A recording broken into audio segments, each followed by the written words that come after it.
Good morning, everyone. I welcome all of you to the one-day national seminar on National Education Policy 2020, Transforming Vision into Action. Maragastinas College, Ramapuram, one of the premier self-financing colleges in Kerala, with a glorious track record in association with IQSC MAC, is actually organizing this seminar. I humbly welcome all of you to the gathering. We are about to begin our first session. I request our prayer team to continue with the prayer song.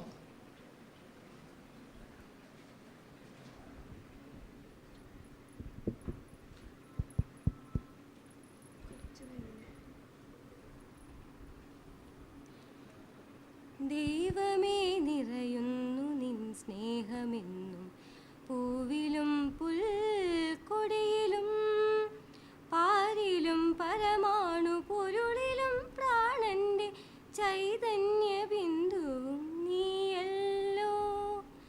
ബുദ്ധിയും യുക്തിയും ശക്തിയുമേകണേ സർഗസൗന്ദര്യ ദീപമേ. അറിവിൻ പരമപ്രകാശം പരത്തണേ ഇരുൾ മൂടും ഹൃത്തിൽ നിറയേണമേ. അക്ഷരത്തിരിയായി തെളിയേണമേ നീ കരുണാസാഗരമേ. ദൈവമേ നിറയുന്നു നിൻ സ്നേഹമെന്നും പൂവിലും പുൽക്കൊടിയിലും പാരിലും പരമാണു പൊരുളിലും പ്രാണന്റെ ചൈതന്യ ബിന്ദുവും നീയല്ലോ.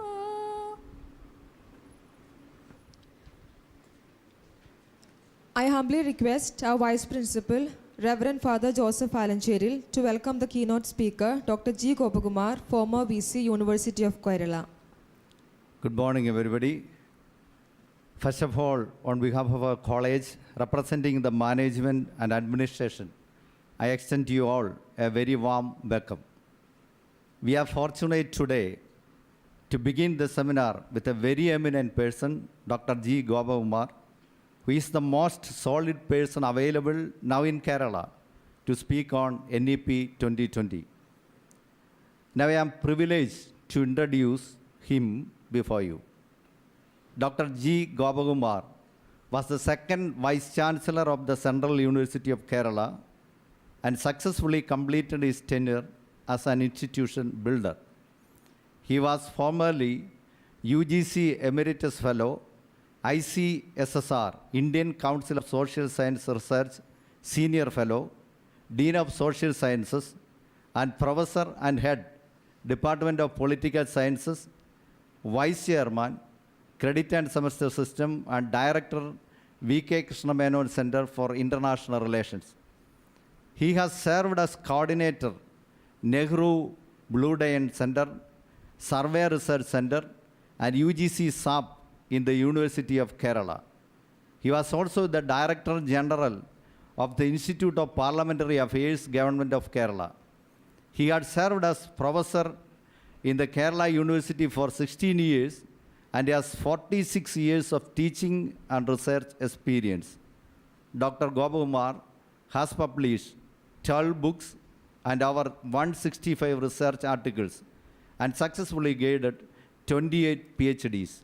An internationally renowned scholar in political science, he specialized in Indian politics, competitive politics, and international relations, besides being a noted psephologist. He also served as the state coordinator for the CSDS election surveys in Kerala during 1996-2009 period. He has won several international and national fellowships that include UGC Research Scientist, Indo-French Cultural Exchange Award, International Visitors Leadership Award USA, Fulbright Scholar Award, Shastri Mobility Award Canada, Shastri Indo-Canadian Award, Australia Indian Council Senior Fellow, Monash University, Melbourne, and so on. He serves as a visiting professor in various universities in different continents.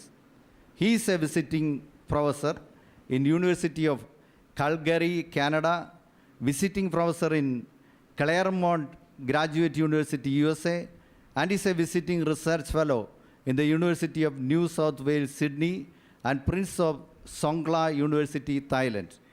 He is a member of several national and international bodies, including Indian National Commission for Cooperation with UNESCO, and served as chairperson for NAC peer team visits. He also served in the Executive Council of the Central University of Gujarat. He declined the Fulbright Scholar in Residence Award at Morgan University, USA, to accept the Vice Chancellorship in the Central University of Kerala. Dr. G. Govakumar is currently involved in various academic activities, serving numerous national committees, besides participating in media debates and other socio-cultural meetings.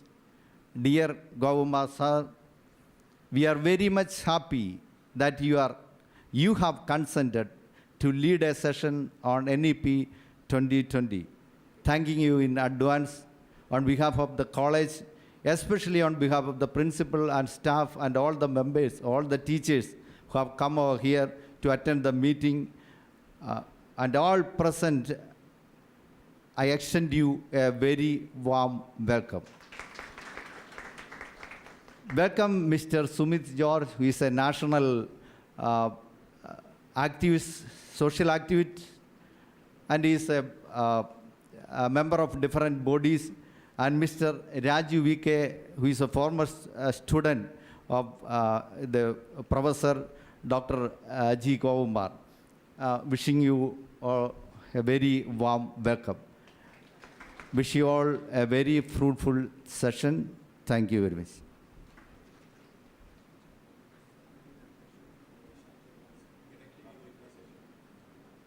Now we are directly moving on to the session, and Dr. G. Govakumar will be leading the first session.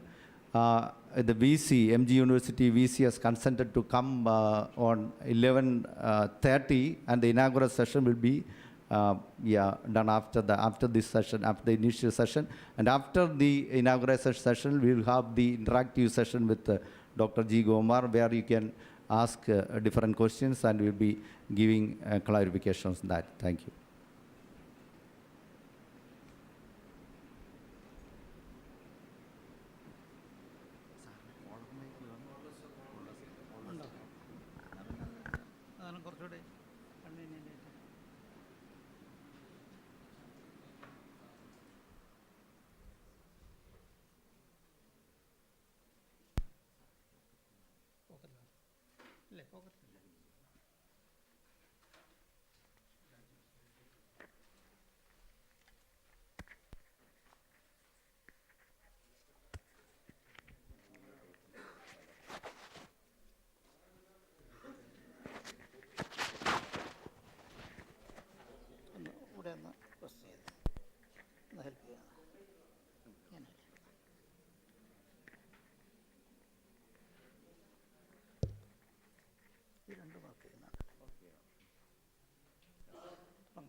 Good morning to all of you.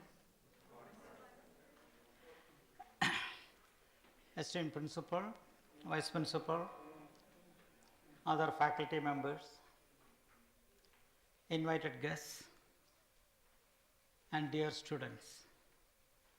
Extremely delighted to visit this institution, and also happy to meet you all. As mentioned by Vice Principal regarding the logistics, we will first of all have a comprehensive discussion on the national education policy. After my presentation, probably the time will be there for discussion, but that discussion you can take it up after the inaugural session. That means after 11:30, when the Vice Chancellor inaugurates the meeting, and subsequently after that meeting is over, we can come back and resume our mostly question answer session. That is the by and large the logistics of this session. Happy that time has been given for this presentation, because national education policy has not been discussed in detail as far as Kerala state is concerned. I do not know why, but I know one thing, that the Minister of Higher Education stated that the policy will be implemented from 2023 only. That part I am aware. Maybe that the government may be planning to organize and prepare before going into the details. That is a very valid justification. If you thoroughly prepare before a policy is implemented, I think that is the best that we can achieve. Now, this is a third national policy. After 1968, the second national education policy was in 1986, and now 2020. The architect of this policy is Dr. Kasturi Rangan, and he has a team which worked out in detail for nearly 2.5 years, which included a Malayali called Professor Ramachandran, who worked outside Kerala mostly in Delhi and other places. And finally, the draft was circulated to the people and requested for comments, suggestions, questions, etc. After receiving all these, the committee again met for a couple of occasions to improvise further, and finally the policy was presented before the Parliament and cleared by the Cabinet as well. So policy is in place now. How is it different from the present situation? If you want to realize that, we should also be sensitive to the state of education and the levels of challenges that has come up in the contemporary world. Needless to tell you all that we are living in a highly competitive world with a neoliberal background, where information communication technology has reached its peak and more avenues are opening up. The conventional setup of every aspect of our life has been changed. Now, people like us can vouchsafe and say that whatever we have studied, whatever we have understood, we have to unlearn things so that we can understand most modern developments that are happening in the contemporary world. We are expected to catch up with the modern world in the 21st century. I am happy to see a rocket in miniature presented in the wider campus of this college. This is a very good exposure to the young students that India need to develop in multi-levels. I am proud of saying as an Indian that we are already one among the top 5 nations as far as the following are concerned: space research, nuclear research, information technology, pharmaceuticals, and biotechnology. If you take at least these 5, India will come at least one among the top 5 countries of the world. But at the same time, we are aware of the fact that a huge number of people remain poor, unemployed, and there are so much of contradictions in this country. You can say both good and bad about this nation.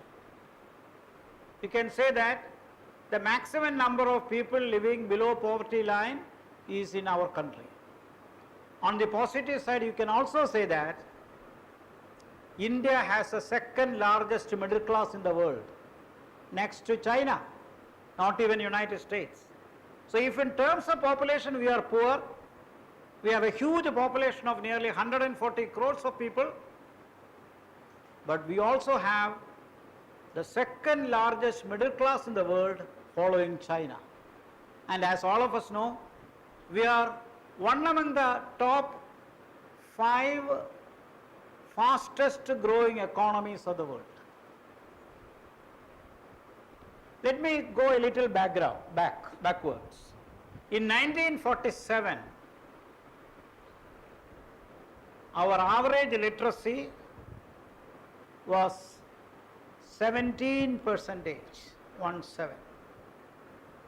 And average lifespan of the people 39 years. An average Indian lived only up to 39 years, and average literacy was 17 years, 17%. Today, our literacy is close to 80%, and definitely Kerala's lifespan is more than 77 years.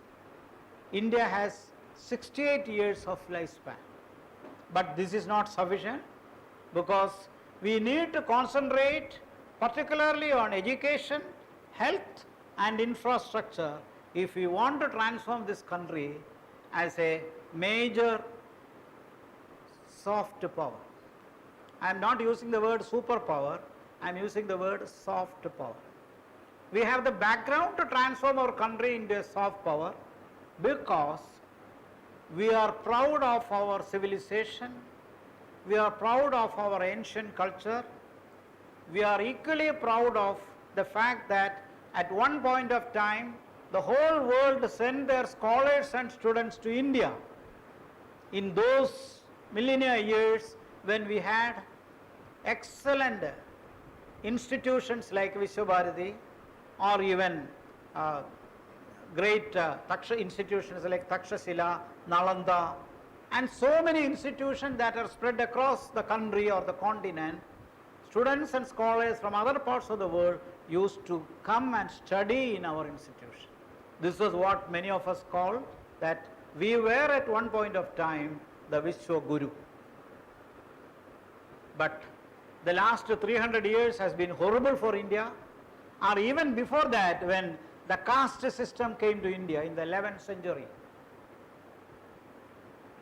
India changed, transformed in such a form that caste system not only produced an ascriptive way of life, but also a system where property became one of the elements of hierarchy and landlordism emerged.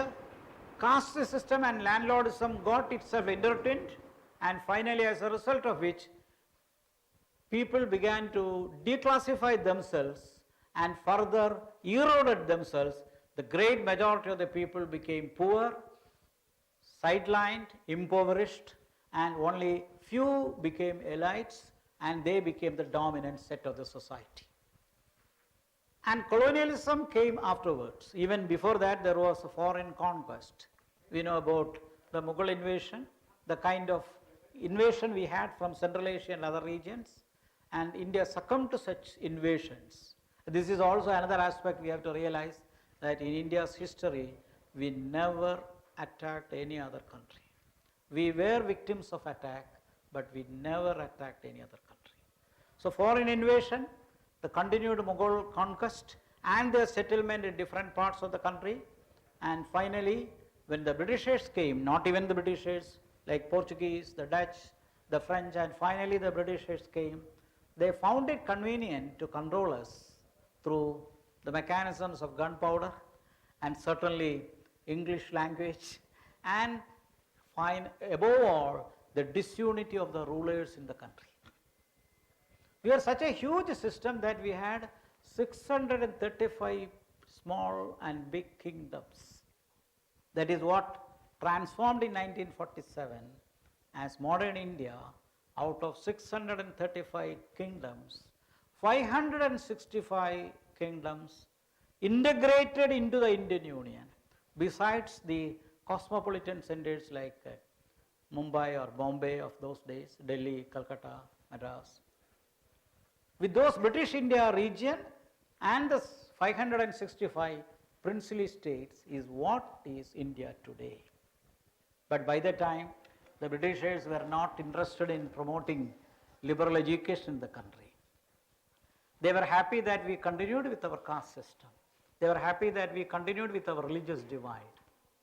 And this division penetrated further, and the caste system, the continued landlordism, slavery, and other kinds of primordial values destroyed the unity of the country, and because of the monopoly of force and gunpowder, etc., they were able to control us. Just imagine Britain, in terms of size or in population, is such a small country, very small country, but because of their superiority over naval force and other education and intellectual advancement, they are able to colonize a large part of the world and included what they call the jewel in the British crown, the British India.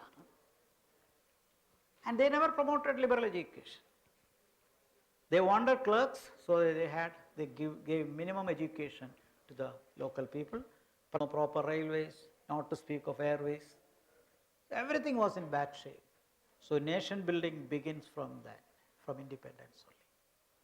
But just imagine, last 75 years, with all this poverty, background, squalor, disunity, where I started, the 5 major areas where India can be proud of. If you are able to dominate in these areas, I will give you one example. Earlier when we studied political science, American scholars used to write about our superstitious beliefs and also the considering us as snake charmers, elephant riders, with all the poor background that we had. But today they won't write like that, because we surprised the world with our nuclear explosion, 1974 and 1998, and now the world is recognized as a nuclear power. We surprised them with our space research. We surprised them with our information technology. We surprised them with biotechnology and pharmaceuticals. And during Y2K, I'm sure you know about Y2K, when Indian young boys and girls studied in average engineering colleges, were able to impress the whole world, saving the computers which were programmed only up to 2000, and then helped the whole world, and particularly the bright Indian boys and girls working in Europe, United States, North America, Canada, Australia, and other places. The whole world realized that a new generation has come up in India. I will give you one small anecdote before I open up with the national education policy. In one of my travels, in an ordinary it is really the brain drain, is it not? Particularly those who migrate to Western countries, it's a real brain drain for us. But he mistook that it was of over competition in our country. These people had to migrate, move out, flee the country and seek opportunities in Western countries. I thought it is a good thing to have such a positive understanding about India, because these same people wrote us that we are elephant riders, snake charmers, and people with superstitious faith. You can realize that I have told you many truths and many half-truths. Now let us open up with the national education policy. Because there are a few students sitting here from the MAT classes, and they also wanted to have an idea about the school education. I will start both from the school education and then go to the higher education part.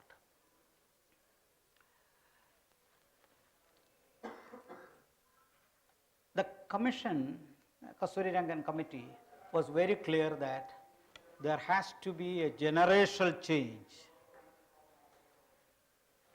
in our system, and this should start from the young age itself. And therefore, early childhood care education becomes very, very important. And the present setup of 10 plus 2, and of course higher education 3, has been scrapped. And in that place you have 5 plus 3 plus 3 plus 4.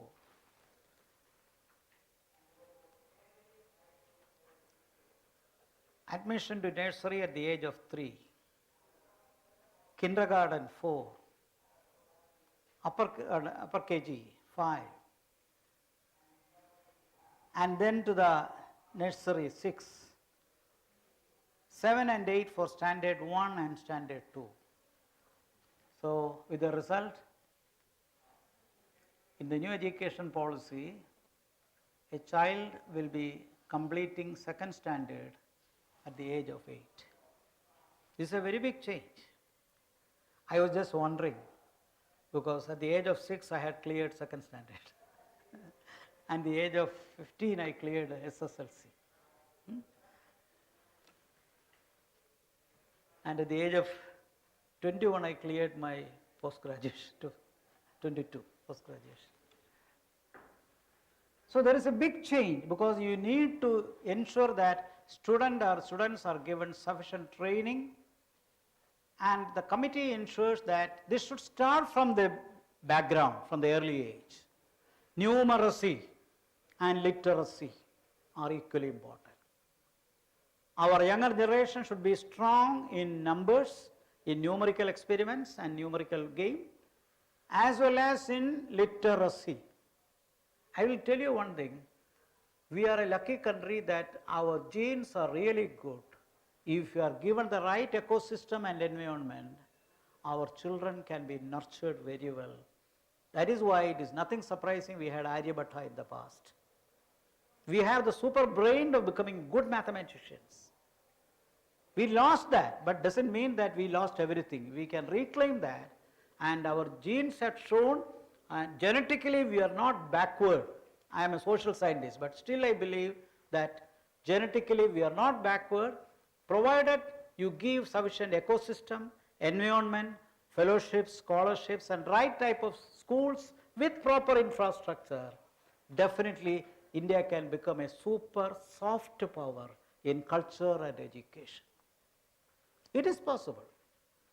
And the commission says up to 5th standard,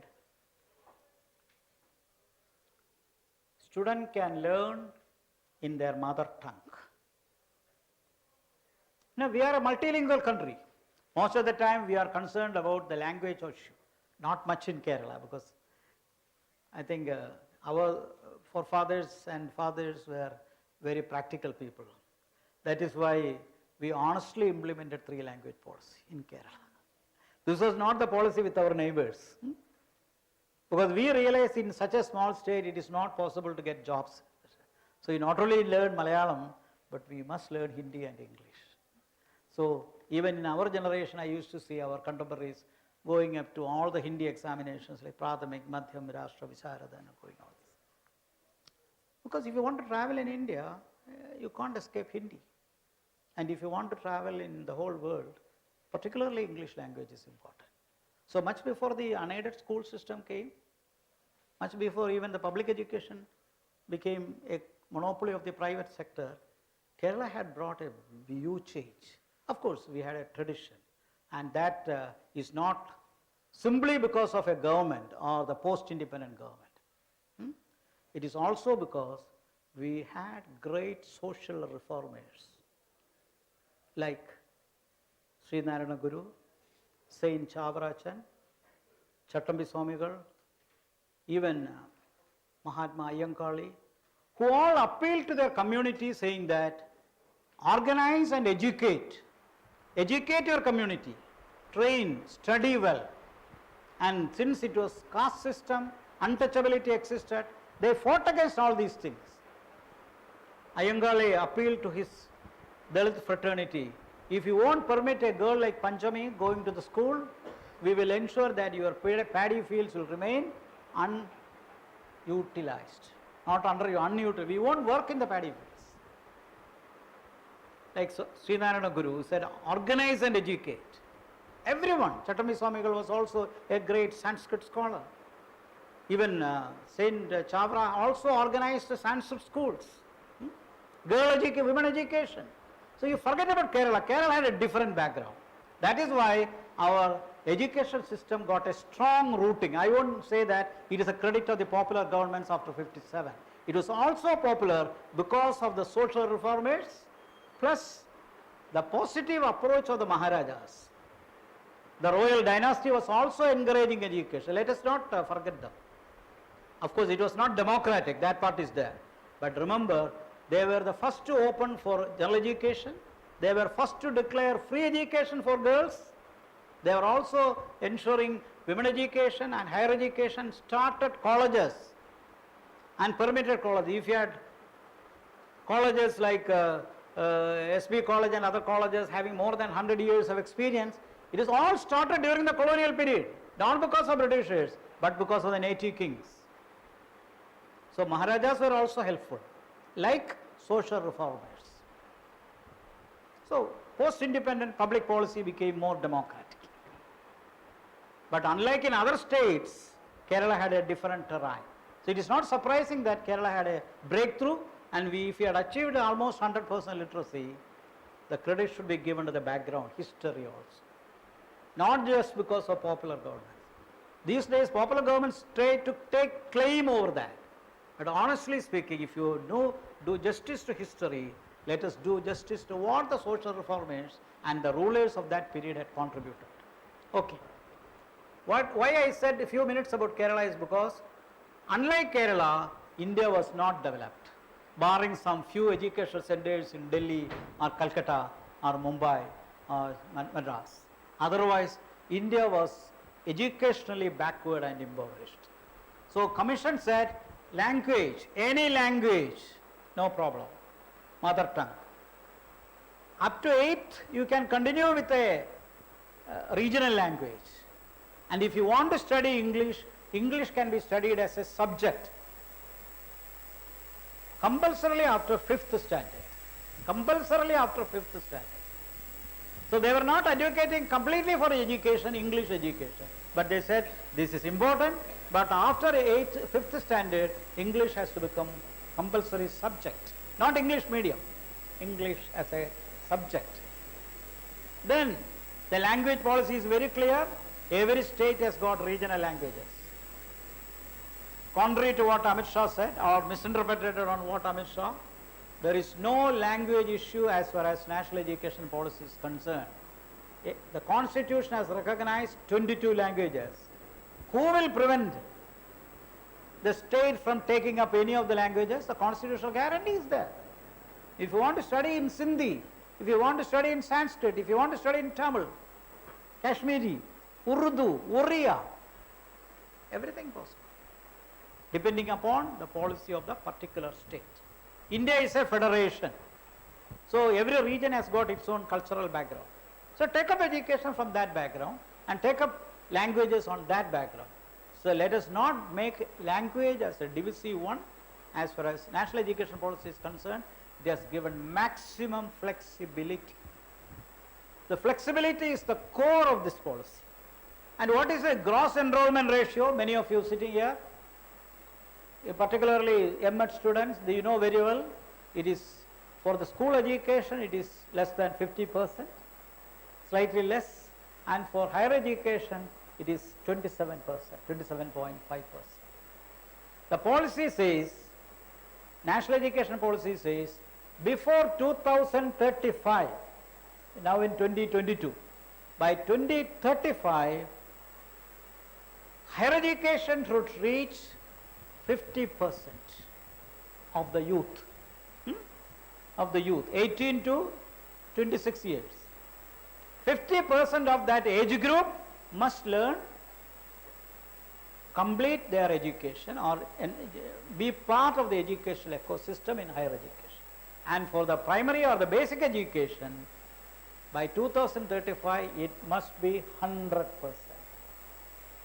Both are highly ambitious, but never impracticable, but it is ambitious.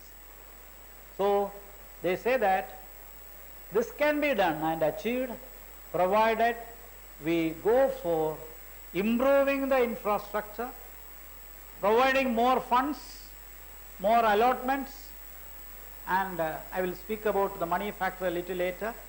But as far as education is concerned, not only finance, good governance is important. Infrastructure is important. Leadership is important. The policy says all these things can be achieved, and India has to ensure massification of schools. So this massification will come when in the next before 2035, 3.5 crores of children will take up school education. 3.5 crore of children between the age of 3 to 18. Between the age group of 3 to 18, 3.5 crores, 35 million people will join school education. And another 2 crores will join, or 20 million will join higher education. This is again a very, very challenging task. The Commission also says teacher has to be the core of this transformation, and therefore there will be millions of teaching posts coming up in the years to come. This is good news for those who are doing education and professionalization of education. More and more teaching positions will come in this country because we need more schools even at the kindergarten level. We need schools at the higher secondary level. I have not touched that part, but then we need schools at the college level. So how to achieve this? We need so much of investment in education and that investment will come. Let me come back to the 5 plus 3 plus 3 plus 4 background. So at the age of 8 you have completed, the child has completed second standard. So foundation is over. Next is preparatory stage. After foundation, preparatory stage. Standard or grade 3rd, 4th and 5th. Grade 3rd, 4th and 5th. Preparatory stage. Next 3, middle stage. 6, 7 and 8. Middle stage. And higher secondary comes with 9, 10, 11 and 12. 9, 10, 11 and 12. With the result, by the time you complete your board examination at 12, you will complete 18 years of age. So, you are able to complete your education, but you have only board examination at 12th standard. Semesterization from 9th standard, 9, 10, 11, 12, semesterization. These are all radical changes, very challenging one. Because we know even in colleges and universities in Kerala, we implemented semester system. I remember from 1996, Kerala University, I was vice chairman of the credit and semester system of University of Kerala. So I know very well, it was implemented in 1996. Only afterwards our colleges and universities started implementing, 97, 98, 99 like that. We were hesitating. I remember students agitated against semester system. They wanted to go under the previous and final examination system. Because when life changes, the environment changes, we have to change like that. I never studied under semester system. We studied under annual system, many of us sitting here. So now from standard 9, 10, 11, 12, we will have to go semesterization. There will be few examinations, but otherwise you will be graded. The Commission says standard 5, standard 8 and standard 10, there can be some sort of examination, not very public. Some kind of checking can be done at standard 5, 8 and 10. But otherwise, the students are to be trained and the teachers should train them on 2 aspects particularly. Number 1, skill development. Number 2, digital development. It's a very modern policy. Skill development and digital development. I am sure the younger generation will catch up much faster than us. Because we were introduced to digital education at a very old age. But even then we work with that. But skill education is essential now. Any aspect of human life and interaction requires some or other kind of skilling. It is inevitable. Whether it is infrastructure, or in construction, or development work, or any aspect, even in agriculture, skill development is essential. Otherwise, why should we need agricultural universities? Why do we need veterinary universities? Why do we need special universities for fish and oceanic studies? So, technology, skill, digital development, these are to be developed even from the school system, and students should be encouraged, and there is no compulsion over the curriculum. The curriculum can be made flexible, and each state and each district or each school can organize their own curriculum. What more you need? So teachers have a responsibility in providing modern curriculum. Otherwise, we were all in the form of a centralized system where national policy, national curriculum follows to the lower level. Of course, some broad areas of agreement has to come as far as national curriculum is concerned, but that doesn't mean that you have to be compulsorily accepted. You can develop curriculum based upon the need of the region, and that will give more opportunities for the students to pick up jobs after their education. Even there is a provision for vocationalization. And I think if students are properly trained in such a fashion, students will be able to gain confidence, and even with a 12th standard certificate, with some skill in their pocket, in their files, they will be able to move out and pick up for jobs, try for professions. You should realize that India was not a developed country even now, but is moving fastly towards that. But we were following traditional modes of agricultural production for a long time. Now modernization has caught up, and that will compel us not only for agriculture but agro-industrial development. I am sure some of you have heard about Industrial Revolution 4.0 at the global level. So, which means Industrial Revolution itself had gone 4 revolutions at the global level. We have not even completed the first Industrial Revolution successfully. But in between we had everything like skilling, we had cell phones, we have technology, we have computers. So we are in a confused state.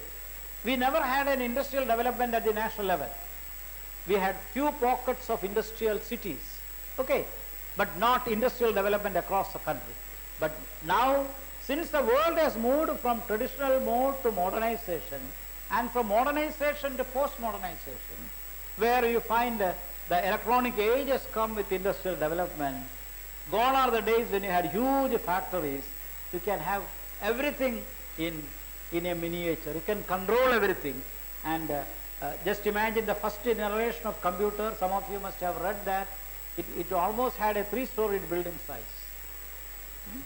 Now you have a computer in your laptop, you have a computer in a cell phone. Capsule has come. So technology is moving fast, and technology becomes universal. India cannot say, no, wait, let us complete all our industrial revolution and then go for technological. No, let it catch up with that. And younger generation will catch up very quickly.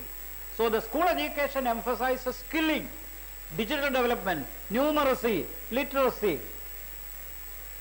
We need IT professionals, we need very good students, teachers who can give them professional training according to the need of the society, and how we can transform this need into reality.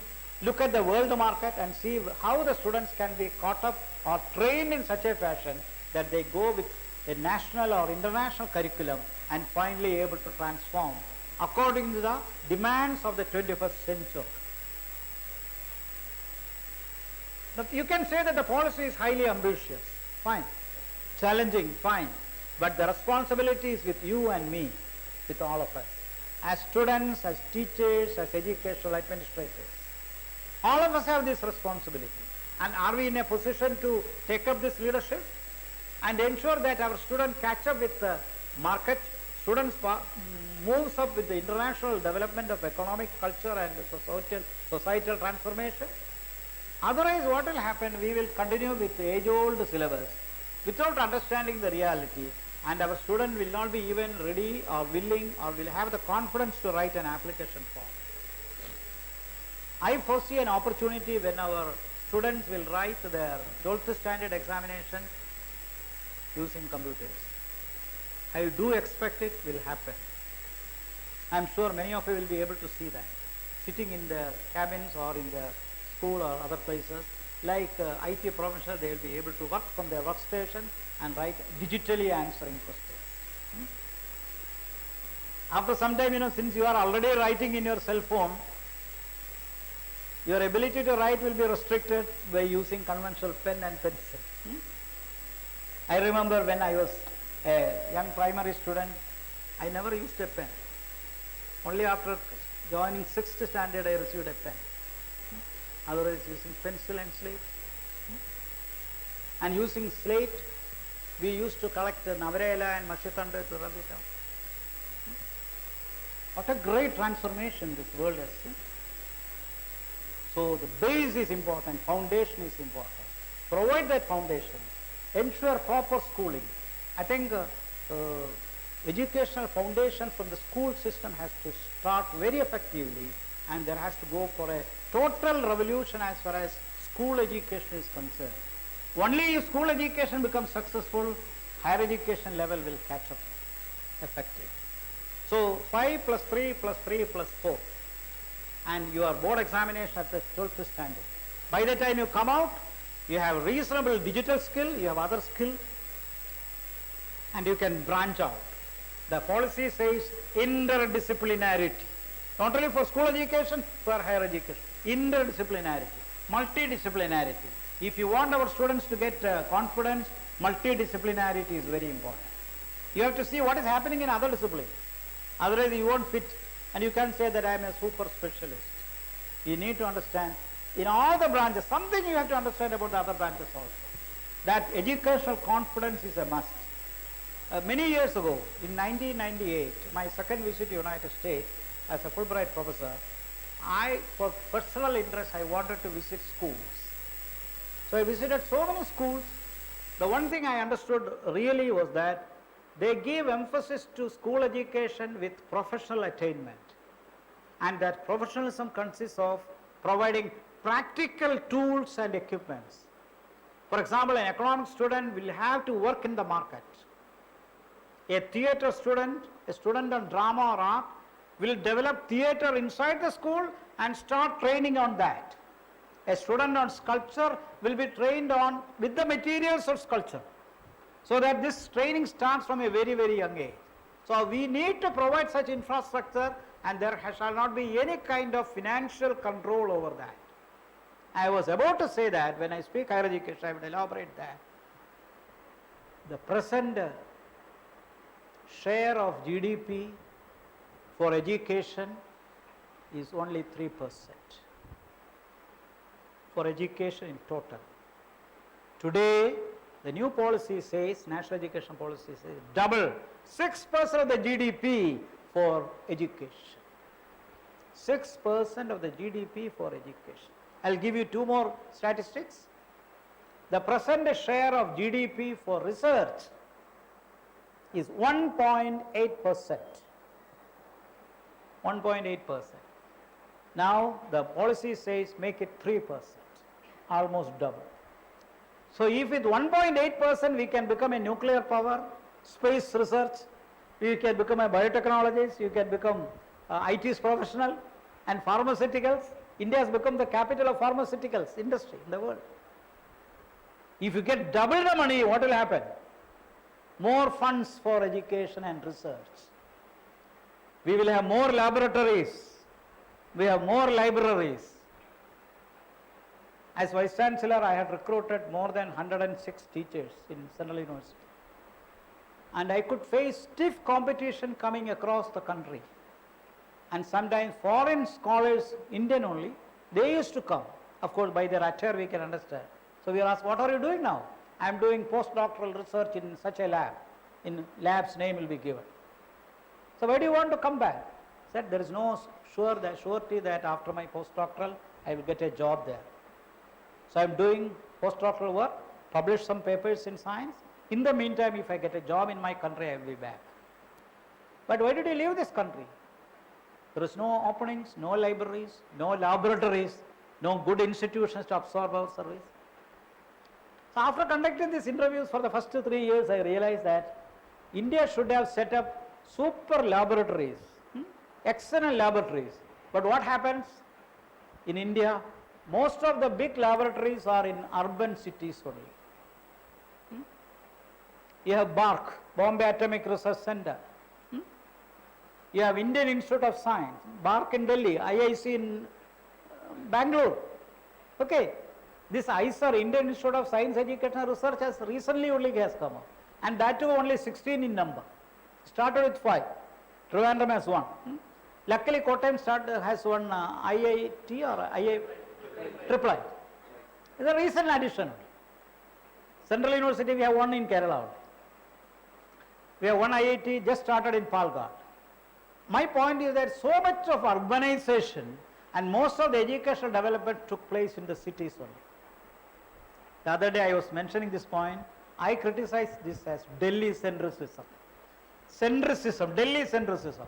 Throughout the 75 years, most of the educational advancement occurred only in urban centers, be it Delhi, Calcutta, Bombay or Madras or Bangalore, rarely to Kerala.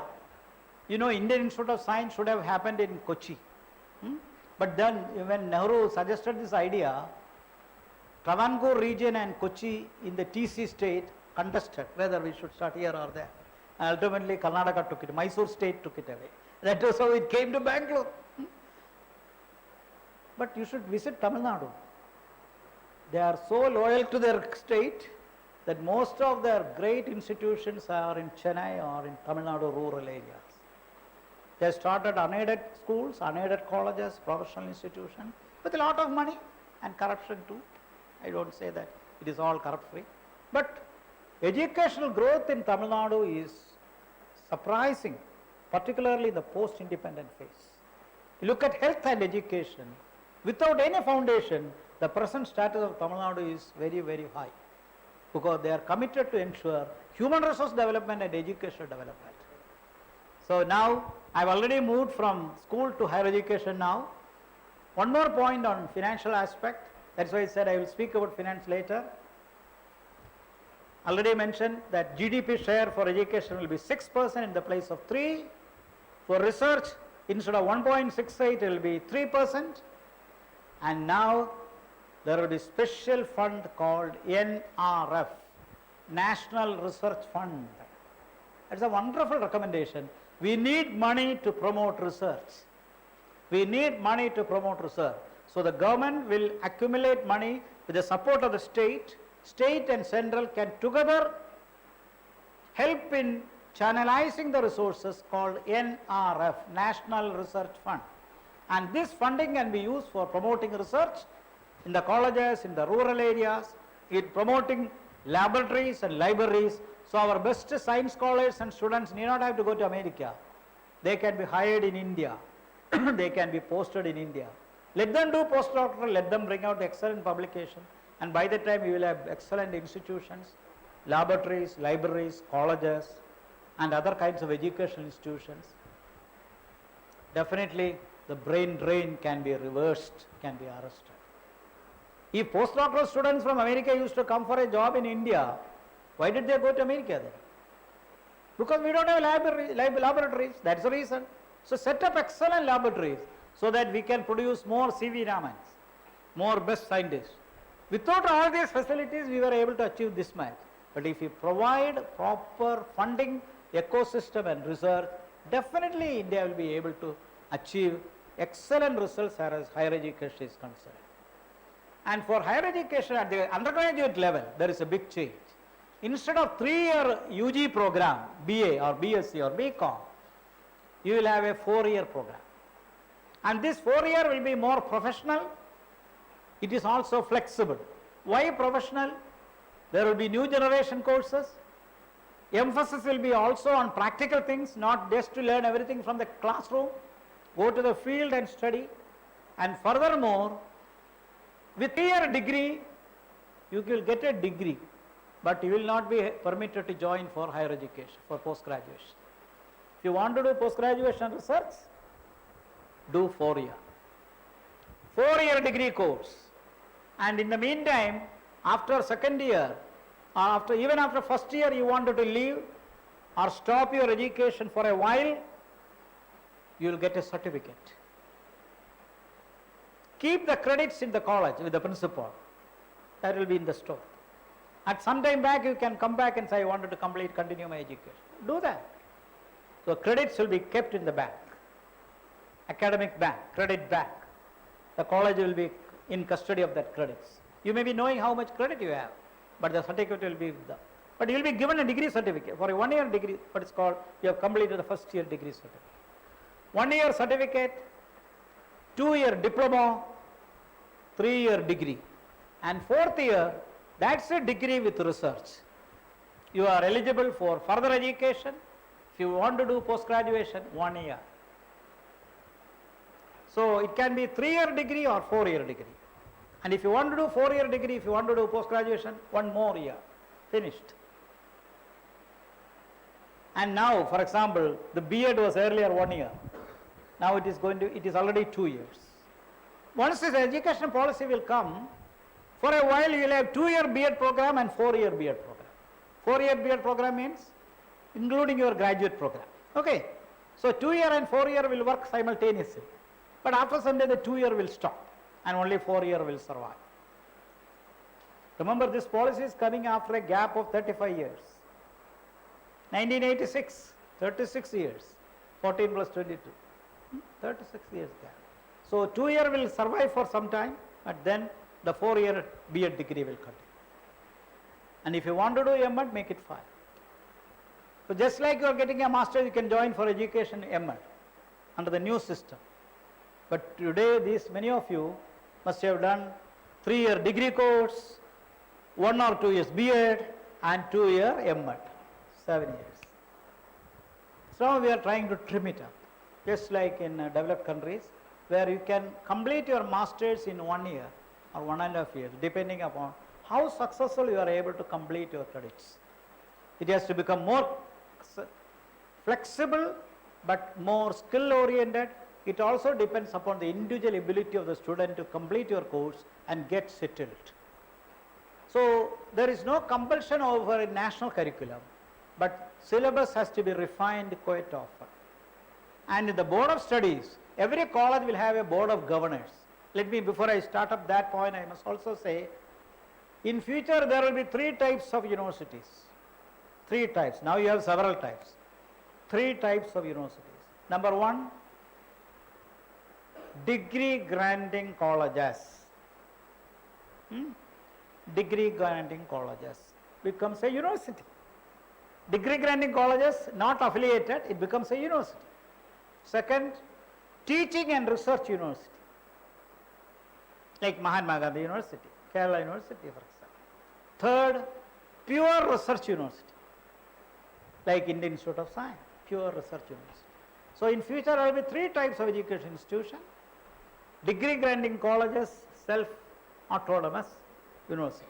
So certificate will be issued by the college, not by the university. Now autonomous colleges will get certificate, there will be a reference to the college only, but degree issued by the university. But hereafter it will be the college. The college reputation has to come out. It's a challenge, very big challenge. By the time I say it, you can realize how you imagine that a college becomes a university, and it will be known as a university, degree granting. Second, research and teaching universities. Third, pure research universities. This is how the planning of the higher education sector is concerned. So, usual degree 3 plus 1, 4, post graduation up to 1 more year, 5. MPhil scrapped. I am sure some of you are aware of that. There is no more an MPhil program. When the policy announced, I was a little sad because I taught MPhil for a long time. I taught a research methodology program for MPhil courses for nearly 25 years in Kerala University, while I was a professor there.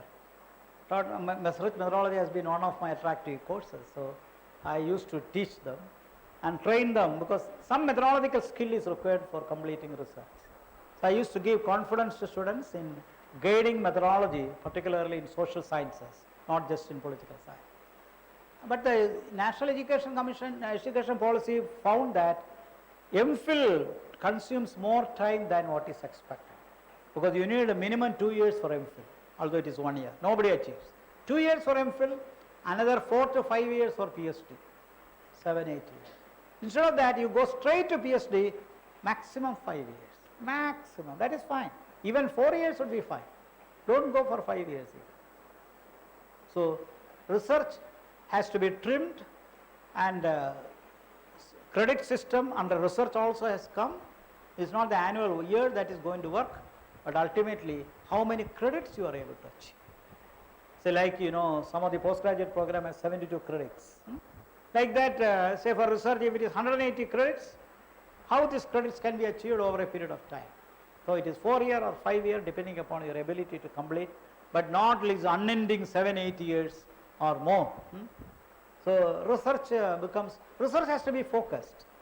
As a research guide, I was very strict and ensured that my students complete their degree under proper time.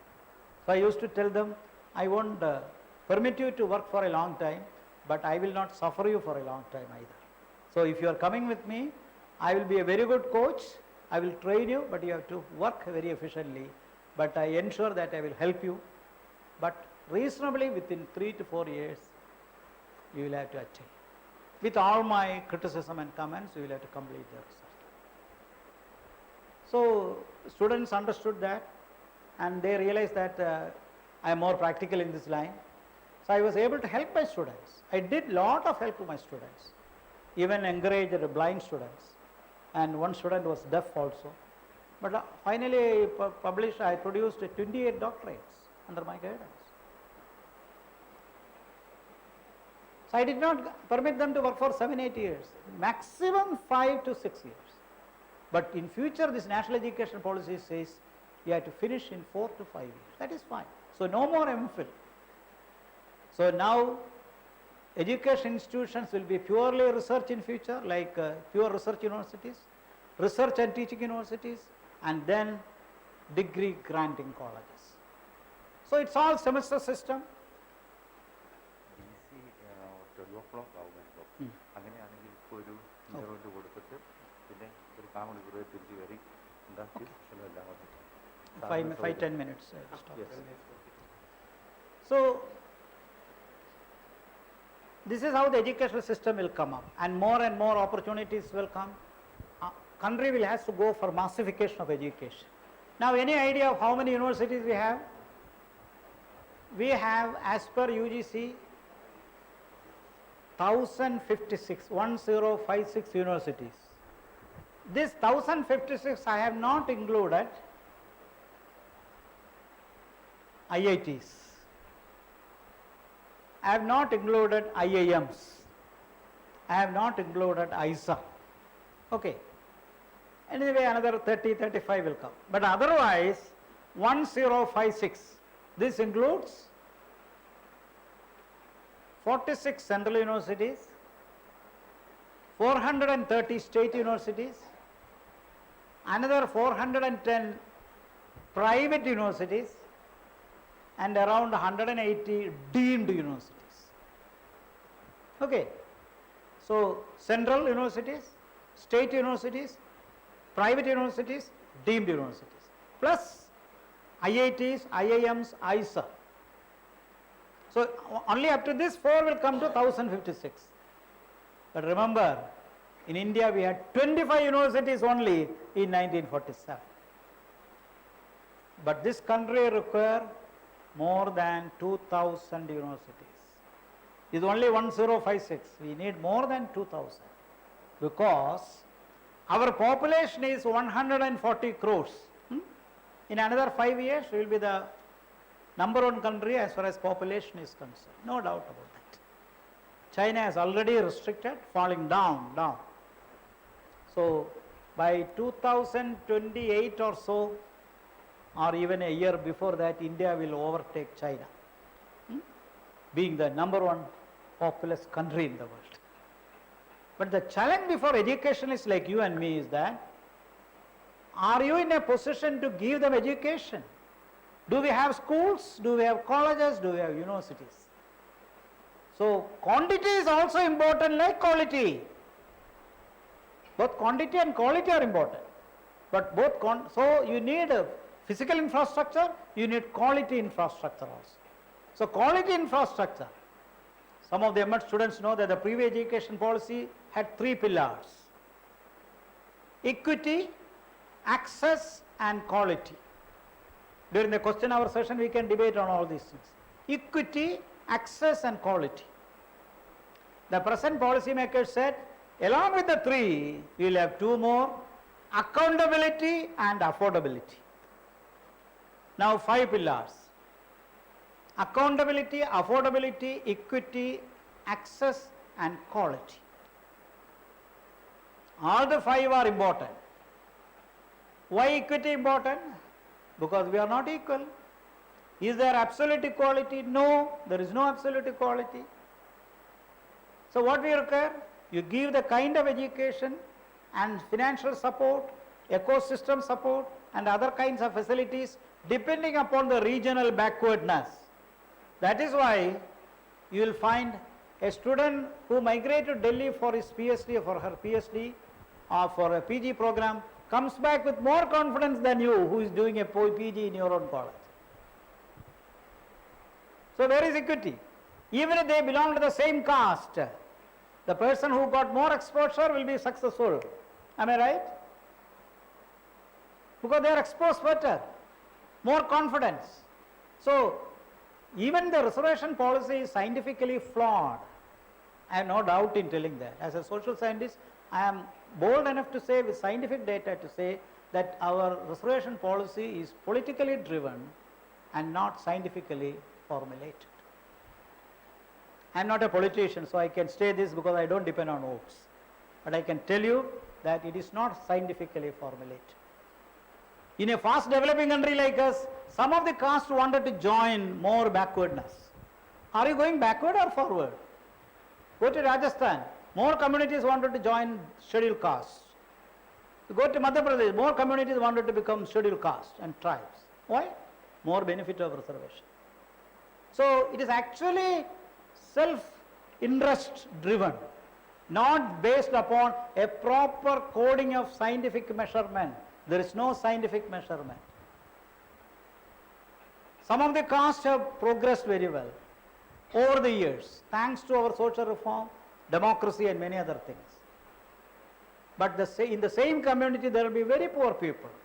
Who will get the benefit? The elite in the same community will get more benefit. So where is equity? So equity is like saying charity begins at home. Even the benefiting community is not willing to share to its poor brethren. So you need to redefine equity, make it more scientific, with more scientific measurement. Just imagine in a rural area, backward area, with no exposure to schooling, proper education, proper library, a student belonging to a very backward community.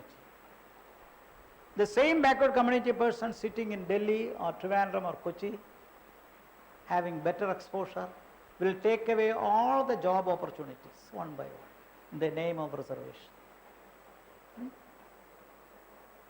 So Supreme Court was right in saying creamy layer, but creamy layer is a reality, but who is implementing that? Every day you want to expand the bandwagon of creamy layer, so that barring IAS, IFS and military generals, the rest will all be considered as non-creamy layer. Wonderful policy. So with this kind of a very good education policy, if you want to have a scientific equity, you measure it at least once in 5 years, so that those who are already improved can be sidelined, can be taken out, and the money can be redistributed to the larger section of the people. That is better welfare and socialism than what these politicians are saying. So creamy layer limits always going up, so that only very few will be under creamy layer and the large mass will continue with the reservation. And you wanted to become a 21st century citizen and make more advancement in education, and the kind of good education policy insisted here, you need to have a proper scientific affirmative action policy. It can be based upon caste, it can be based on gender, it can be based on religion, I have no problem. It can be based upon regional backwardness, the family background, parents' education, parents' income, parents' property, any measurement you can take, not one, not just caste, not just religion. Take a scale with 5 to 10 points, give marks for that point, and those who cross, say for example 70 or 80 can alone be made. That is more rational than just allotting people on the basis of religion or caste. So this is one challenge to ensure quality. Quality can come only when you keep integrity, and also you ensure proper scientific equipments in the laboratory. If you don't have equipments, what will you do? If you don't have experimental tools, what will you do? If you don't have lab equipments and other facilities, what kind of research can be attained? So quality will not come, just saying quality, it will not come. You need quality teachers, you need quality ecosystem, you need quality infrastructure. So let it come. So equity, quality, access. Kerala having access, no doubt. Now the government has also ensured that every constituency in Kerala will have at least one college, government college. Every assembly constituency will have at least one government college. Good, very good. When I joined the government college Chittoor 46 years ago, there were hardly 13 government colleges, 13. Now the policy is that every assembly constituency should have one. That means 140 government colleges. Just not come, but it will come. It is almost more than 50 now. Good, because the ordinary students can easily accept joining government college in rural areas. Of course, aided colleges are there. Now with commercialization has also happened, there will be another dilemma, how to accept say self-financing courses. These are some of the challenges, operational challenges. The policy consisting of 230 papers says that implementation of this policy depends upon supplementary orders. So we have around 50,000 colleges today, nearly, not exact number, 1056 universities plus top scientific national institution and nearly 50,000 colleges. This include a few polytechnic colleges also, including polytechnic colleges. It is now a college. So we need more colleges. Let us have 100,000 colleges. That is why teacher positions will improve in future, and more equipments and laboratory facilities will be given, and teachers are to be refreshed. Your training is very important. Your career has to improve further, and as you know very well, teachers, that unlike in the past, your promotions also depend upon your publications and research. Some of you are already horrified by the care list. So there will be some dilution happening anyway, but ultimately quality research will have to come if you want to ensure educational contributions from the part of the teachers. So teachers have to work hard, then students have to be disseminated, and they have to be empowered and trained in this process. Over a period of time, they will also be capable to come up successfully. So equity, access, quality, affordability and accountability, these are also important. If a school or a college continue to perform badly, it's a problem of the not only infrastructure, also the leadership, the institutions as such. So I remember in 1986 when Rajiv Gandhi implemented the NEP, 1986 second national education policy, he was appealing for a whiteboard revolution. Whiteboard revolution, but he realized that even the blackboards are not available in many schools.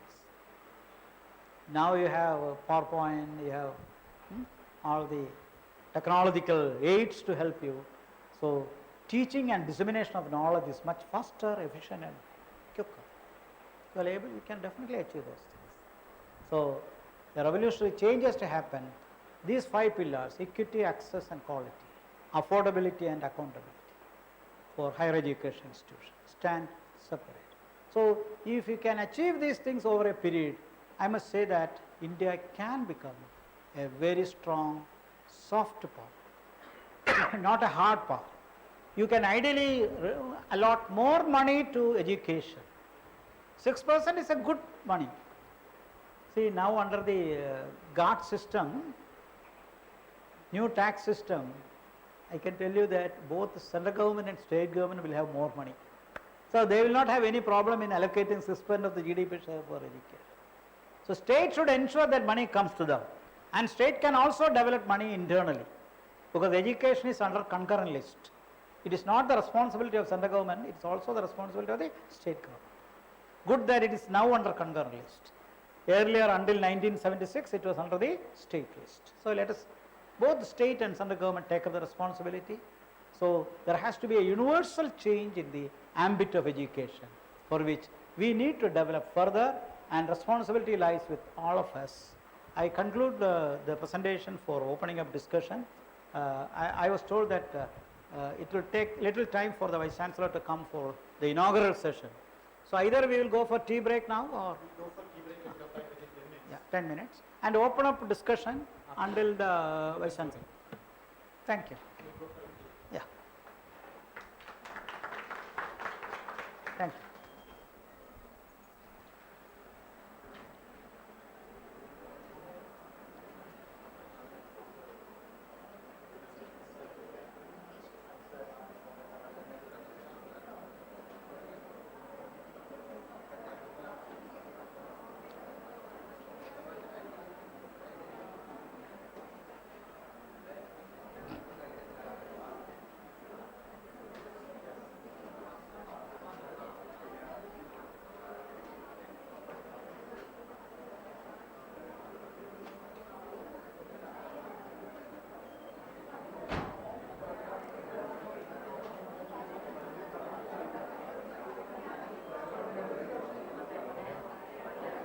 വാ, ചായ കുടിക്കാൻ അങ്ങോട്ട് പോകണം. ഇവിടെ ഇരിക്കാം, ഇവിടെ ചായ ഇങ്ങനെ വരുമായിരിക്കും അല്ലേ?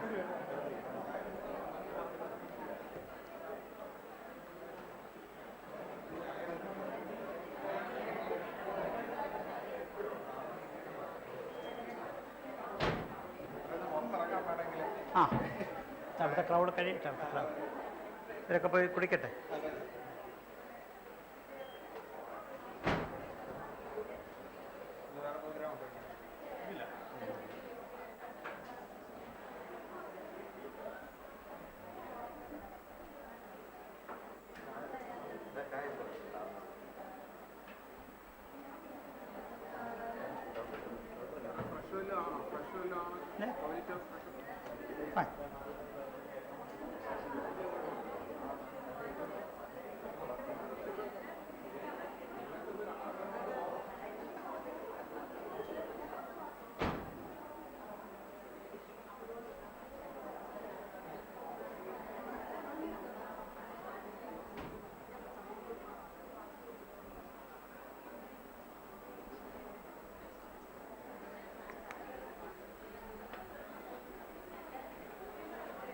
മോള് മധുരമില്ലാത്ത ചായ കിട്ടും? ആ, കിട്ടും. എനിക്ക് വേണ്ട. അല്ലേ, അപ്പോൾ ചിലവ് ഇവിടെ ഉണ്ടായിരിക്കില്ല അല്ലേ? ബാ, ഇവിടെ അല്ലേ, ഞാൻ അങ്ങോട്ട് വരാം.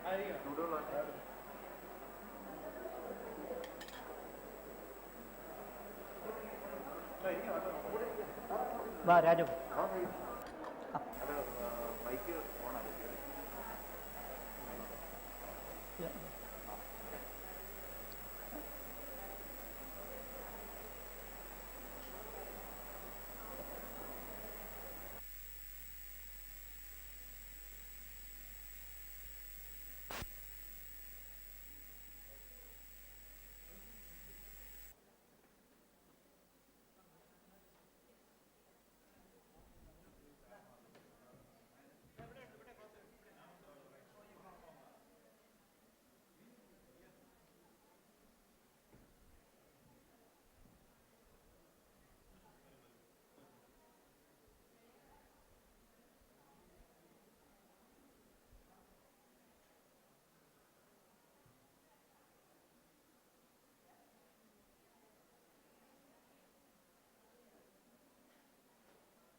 എല്ലാവരും ദയവായിട്ട് സെമിനാർ ഹാളിൽ കയറിയെങ്കിൽ അടുത്ത session തുടങ്ങാമായിരുന്നു.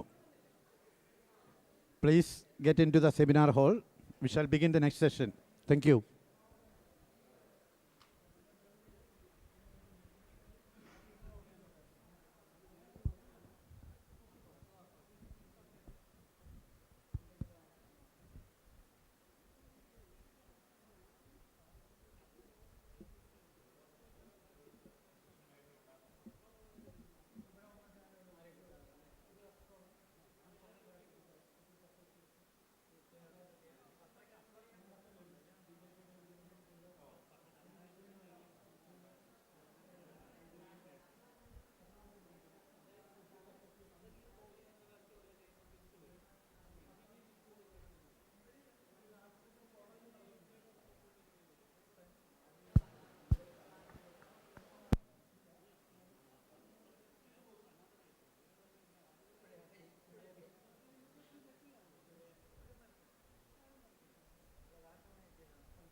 Hello.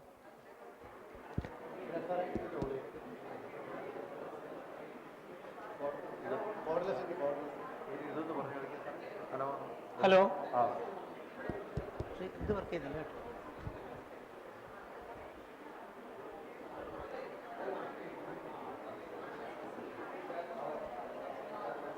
Now we have around 30 minutes for discussion minimum. We may get more, I don't know. But this is a time we can seek clarifications, also seek some doubts and questions also. The floor is open for discussion.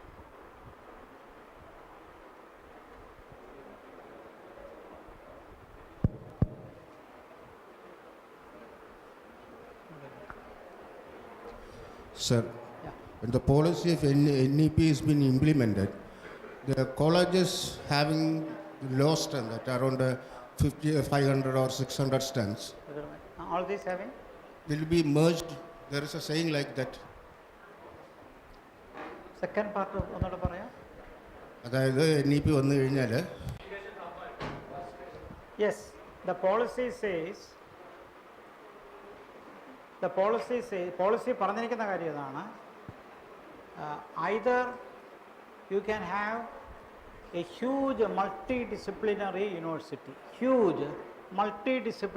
university instead of a super specialization university, or you can have a cluster of colleges, what you mentioned as merging, coming together to become a single university.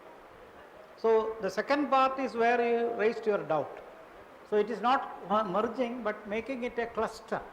So some of the colleges can be grouped into a cluster, and that cluster will become a university. then what about the staff pattern and all? No, those things are the national education policy framers. They can't go to all these details. They can provide only the broad idea. The implementation part is for the government to do that. That you have to seek with the state government. Only state government can answer that question. Even UGC will not answer. That question. Good that you raised this question. I forgot to add one more point, because by the time you raised this point, I was struck by the point that how about regulatory bodies? Earlier we have so many regulatory bodies. Now new education policy says there will be a common national higher education regulatory council. Other than that, there will be one regulatory body for medical. It's called National Medical Commission. No more MCI. National Medical Commission. Second, Bar Council of India. So one for medicine and one for law. Otherwise, there will be only a single regulator called National Higher Education Regulatory Council. This is for regulation. What about other institutions? The broad umbrella of education will be called Higher Education Council of India, HECI. Higher Education Council of India. Under this, the one I mentioned just a minute ago, National Higher Education Regulatory Council will be there. Instead of the present NAAC NAC, there will be only one NAC called National Accreditation Council. Third, instead of UGC, there will be Higher Education Grants Council, HEGC. I repeat here.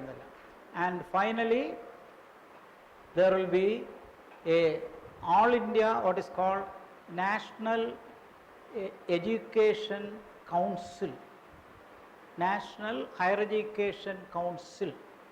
ഒരു രാജ്യത്തിൻ്റെ ഒരു senate പോലെ, യൂണിവേഴ്സിറ്റിക്ക് ഒരു senate ഉള്ളതുപോലെ, there will be a senate for the whole country called National Higher Education Council.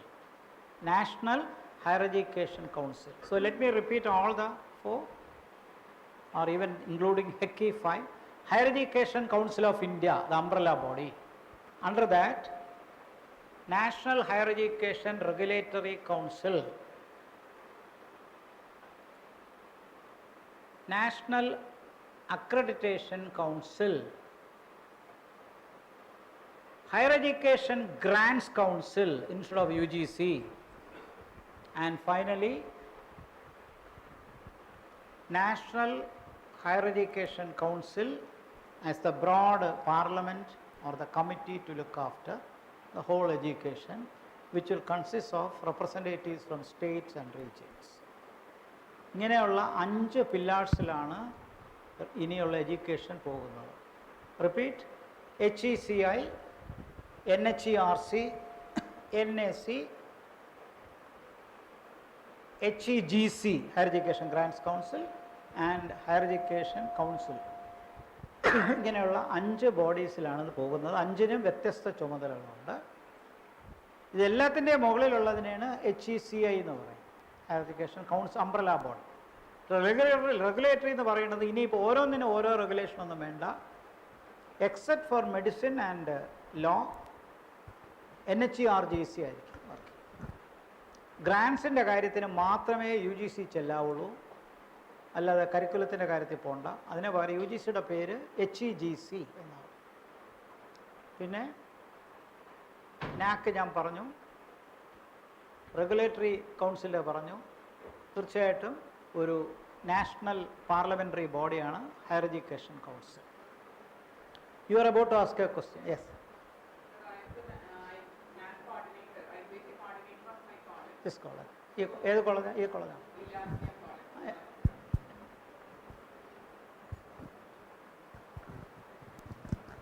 So last year we submitted our AQAR regarding 2021 because of Corona.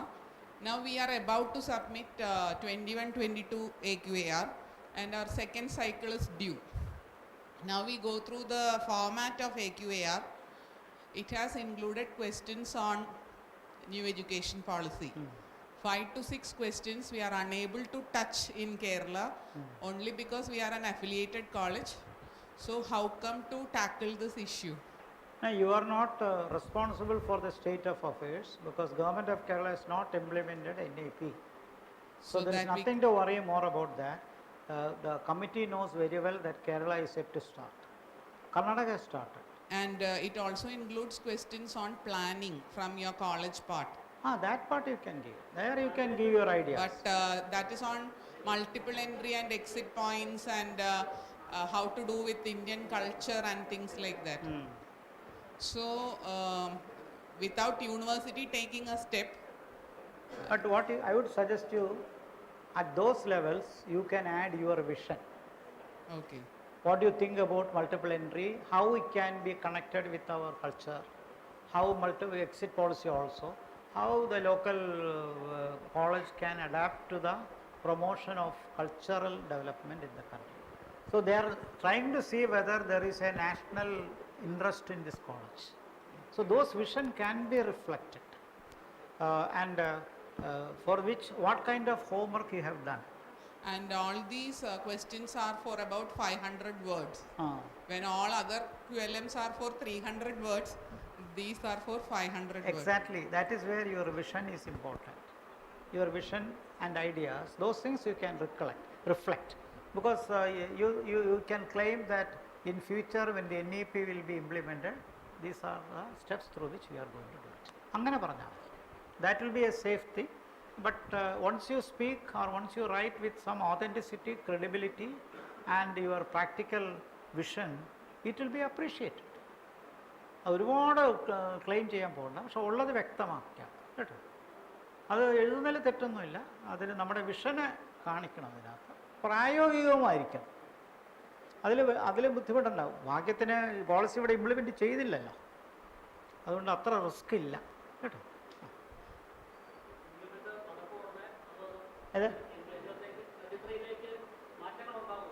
ഏത് NEP-ലോ?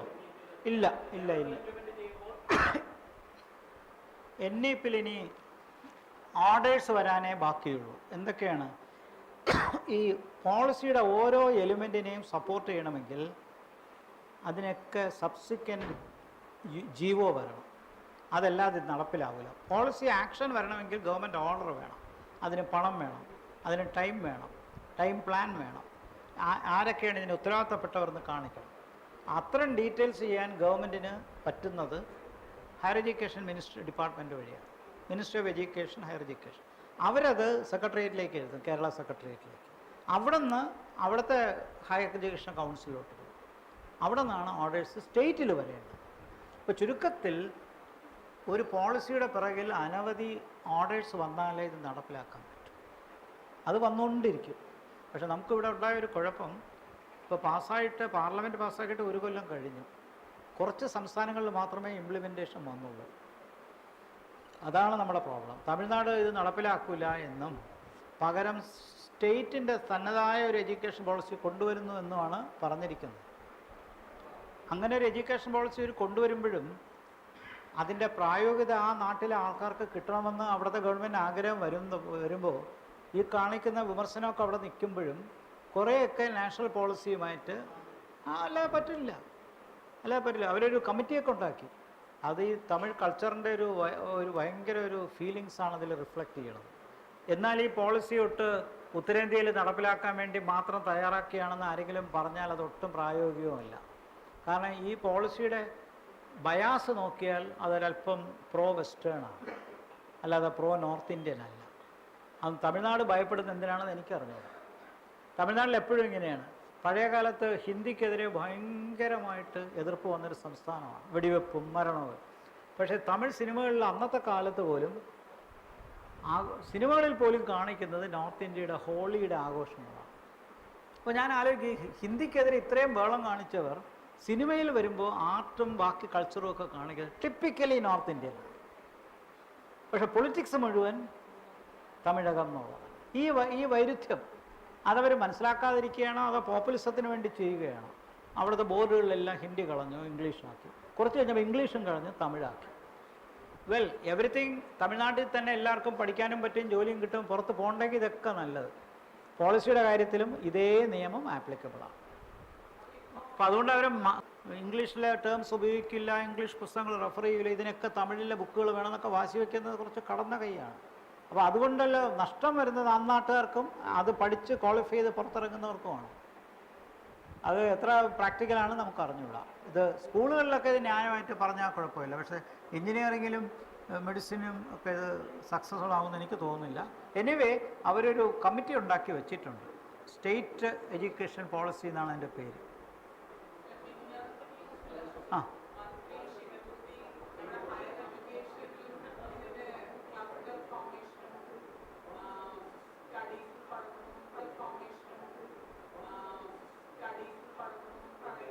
Culture formation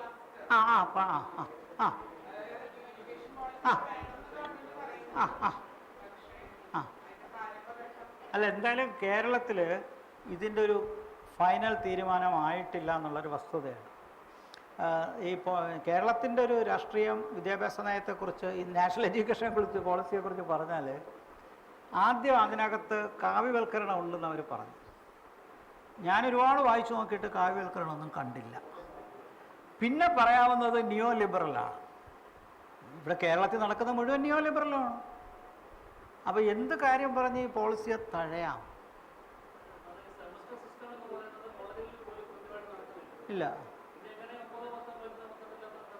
അതെ, ഈ policy പറഞ്ഞിരിക്കുന്ന അത് വേറെ ഡൈമെൻഷനാണ് പറഞ്ഞു വന്നത്.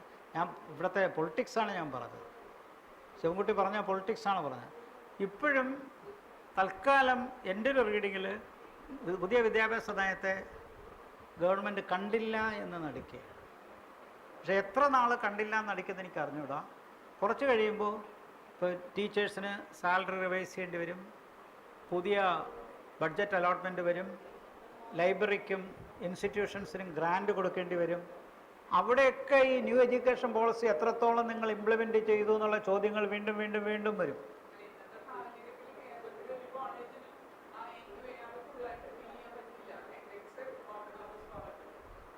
അതാണ്, അങ്ങനെ വരുമ്പോഴത്തേക്ക് ഈ ഓട്ടോണമസ് കോളേജ് ഒന്നും കൂടി ഉയരും, ബാക്കി കോളേജുകൾ ഒന്നുകൂടി താഴോട്ടും പോകും.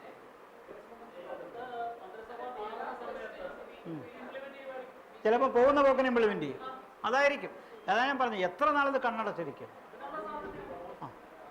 അല്ല, മിനിസ്റ്റർ ബിന്ദു പറഞ്ഞപ്പോൾ, ശിവൻകുട്ടിയല്ല ഇത് പറയേണ്ട ആൾ, ഹയർ എഡ്യൂക്കേഷൻ ആയതുകൊണ്ട്, മിനിസ്റ്റർ ബിന്ദു ഇത് പറഞ്ഞപ്പോൾ എനിക്ക് തോന്നി അത് തൽക്കാലം ഒന്ന് കണ്ടില്ല എന്നടിക്കാം, പോസ്റ്റ്പോൺ ചെയ്യാം എന്നുള്ളൊരു നയമാണ് വെച്ചിരിക്കുന്നത്. പക്ഷേ നമ്മുടെ ആൾക്കാർ, മലയാളികളുടെ ഒരു പ്രത്യേകത, ഇവിടെ നേരത്തെ ചൂണ്ടിക്കാണിച്ച പോലെ ഇവിടെ പഠിക്കാൻ പറ്റിയില്ലെങ്കിൽ അവർ ലണ്ടനിൽ പോകും, മറ്റു സ്ഥലങ്ങൾ പഠിക്കാൻ പോകും. പക്ഷെ സഫർ ചെയ്യുന്നത് ഗ്രാമങ്ങളിലെ കുട്ടികളാണ്. ആക്സസും ഇക്വിറ്റിയും ഒന്നും കിട്ടാത്ത വിഭാഗം വിദ്യാർത്ഥികൾക്ക് ദേശീയ വിദ്യാഭ്യാസ നയത്തിൻ്റെ 6% GDP ഷെയർ അലോട്ട് ചെയ്യുമ്പോൾ അത് കൊണ്ടുവരുന്ന വിപ്ലവകരമായ മാറ്റങ്ങൾക്ക് ഉൾക്കൊള്ളാനും അതിൻ്റെ ബെനിഫിറ്റ് എടുക്കാനും പറ്റാത്തൊരു തലമുറയായിട്ട് മാറും. അതുകൊണ്ട് പ്രാക്ടിക്കലി ഇത് പോസ്റ്റ്പോൺ ചെയ്യാൻ പറ്റില്ല. ഇല്ലെങ്കിൽ സ്റ്റേറ്റ് വേണം ഞങ്ങളൊരു ആൾട്ടർനേറ്റീവ് പോളിസിയും കൊണ്ടുവരാം എന്ന് പറയാം. അങ്ങനെ ഇതുവരെ വന്നില്ല. ആണ്, അതെ, ഒരുപാട് കോൺട്രഡിക്ഷൻ ഇവിടെ ഉണ്ട്.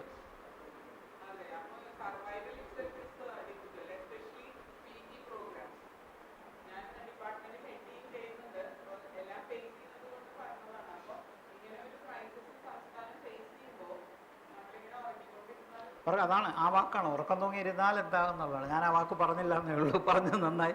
കണ്ണടച്ചിരുട്ടാക്കലെന്ന് ഞാൻ പറഞ്ഞത് ആ ഉറക്കം തൂങ്ങുന്ന നയത്തെയാണ്. വാസ്തവത്തിൽ അത് ശരിയല്ല. ഒന്നുകിൽ തമിഴ്നാട് പറഞ്ഞ പോലെ ഞങ്ങളിത് തള്ളുന്നു, ഞങ്ങൾ ഇന്ത്യയിലൊരു സ്റ്റേറ്റാണ്, ഞങ്ങൾക്ക് താല്പര്യമില്ല, ഞങ്ങൾ വേറെ പോളിസി ഉണ്ടായിക്കോളാം. ആയിക്കോളാം. പക്ഷേ അങ്ങനെ വരുമ്പോൾ ഈ GDP ഷെയറിൽ കേന്ദ്രത്തിൽ നിന്ന് കിട്ടാവുന്ന വിഹിതമൊന്നും കിട്ടില്ല. തമിഴ്നാടിന് അറ്റ്ലീസ്റ്റ് ഫിനാൻസെങ്കിലും ഉണ്ട്, അത്യാവശ്യം ഫണ്ട്സെങ്കിലും ഉണ്ട്. ഇവിടെ എന്താ ചോദിച്ചത്? ഇവിടെ U are about ask a question. എന്തോ ഞാൻ പറഞ്ഞ പിന്നെ പറയാമെന്ന് പറഞ്ഞു. സ്കൂളിലല്ലേ? അതാണ് സ്കൂളിൽ 9, 10, 11, 12 സെമസ്റ്റർ സിസ്റ്റം വരുമെന്ന് പറയുന്നത്. ഞാൻ പറയട്ടെ, ഇത് നാളെ ഇംപ്ലിമെൻ്റ് ചെയ്യണമെന്നല്ല പറഞ്ഞത്. വരുന്ന 10 വർഷങ്ങൾ ഇന്ത്യയെ സംബന്ധിച്ചിടത്തോളം വിദ്യാഭ്യാസ രംഗത്ത് ഒരു വലിയൊരു കാലഘട്ടത്തിൻ്റെ മാറ്റത്തിൻ്റെ കാലഘട്ടത്തിൻ്റെ തുടക്കമാണ്. ഈ അടുത്ത 10 വർഷം കൊണ്ട് വിദ്യാഭ്യാസ നയം മാറിയില്ല, നന്നായില്ല എന്നുണ്ടെങ്കിൽ ഇന്ത്യ രക്ഷപ്പെടില്ല. പക്ഷേ ഈ വരുന്ന 2035 വരെയുള്ള 10 വർഷം 12 വർഷം ക്രൂഷ്യലാണ്. അത് നിങ്ങൾ നോക്കിക്കൊള്ളുക. അടുത്ത 12 to 13 ഇയേഴ്സ് കൊണ്ട് ഒരു ക്വാണ്ടം ജമ്പ് നമ്മൾ എഡ്യൂക്കേഷനിൽ രാജ്യമൊട്ടുക്ക് കൊണ്ടുവരണം, വന്നിരിക്കണം. ഇപ്പോൾ നമ്മുടെ മനസ്സിൽ വരുന്ന പിക്ചർ ബീഹാറിൽ സ്കൂളുകളിൽ പേരൻസ് എല്ലാം കൂടെ വലിയ, നിങ്ങൾ കണ്ടു കാണോ ആ പടം അല്ലേ? സ്കൂളിൻ്റെ ജനലിൽ കൂടി വലിഞ്ഞു കയറി കുട്ടികൾക്ക് ഉത്തരം പറഞ്ഞു കൊടുക്കുന്ന പേരൻസ് പടം കണ്ട ഓർമ്മയിൽ. ആ രംഗത്ത് നിന്ന് നല്ല സ്കൂളും കോളേജും ഇൻഫ്രാസ്ട്രക്ചറുമുള്ള സാഹചര്യത്തിലേക്ക് നമ്മൾ മാറണം. അത് 2035 മാറിയില്ലെങ്കിൽ ഇന്ത്യ രക്ഷപ്പെടുകയില്ല. പക്ഷെ മാറുമെന്നാണ് ഈ പോളിസി കൊണ്ടുവന്നിരിക്കുന്നത്. ഈ പോളിസിക്ക് അങ്ങനെ ഒരു ഡയറക്ഷനുണ്ട്. ഇന്ത്യയെ ഒരു വൻ സോഫ്റ്റ് പവറാക്കി മാറ്റണമെങ്കിൽ ജനസംഖ്യയിലെ നല്ലൊരു വിഭാഗത്തിന് വിദ്യാഭ്യാസത്തിൻ്റെ ഗുണം കിട്ടണം. പ്രത്യേകിച്ച് യങ് ഡെമോഗ്രഫി ഉള്ള രാജ്യത്ത് നിങ്ങൾക്കറിയാമല്ലോ, 26 വയസ്സിന് താഴെയുള്ളവർ 52% ജനസംഖ്യയിലുള്ളതാണ് നമ്മുടെ ഏറ്റവും വലിയ സ്വത്ത്, അസറ്റ്. ഈ അസറ്റ് പ്രാവർത്തികമാക്കണമെങ്കിൽ ആരോഗ്യവും വിദ്യാഭ്യാസവും അടിസ്ഥാന സൗകര്യവും വേണം.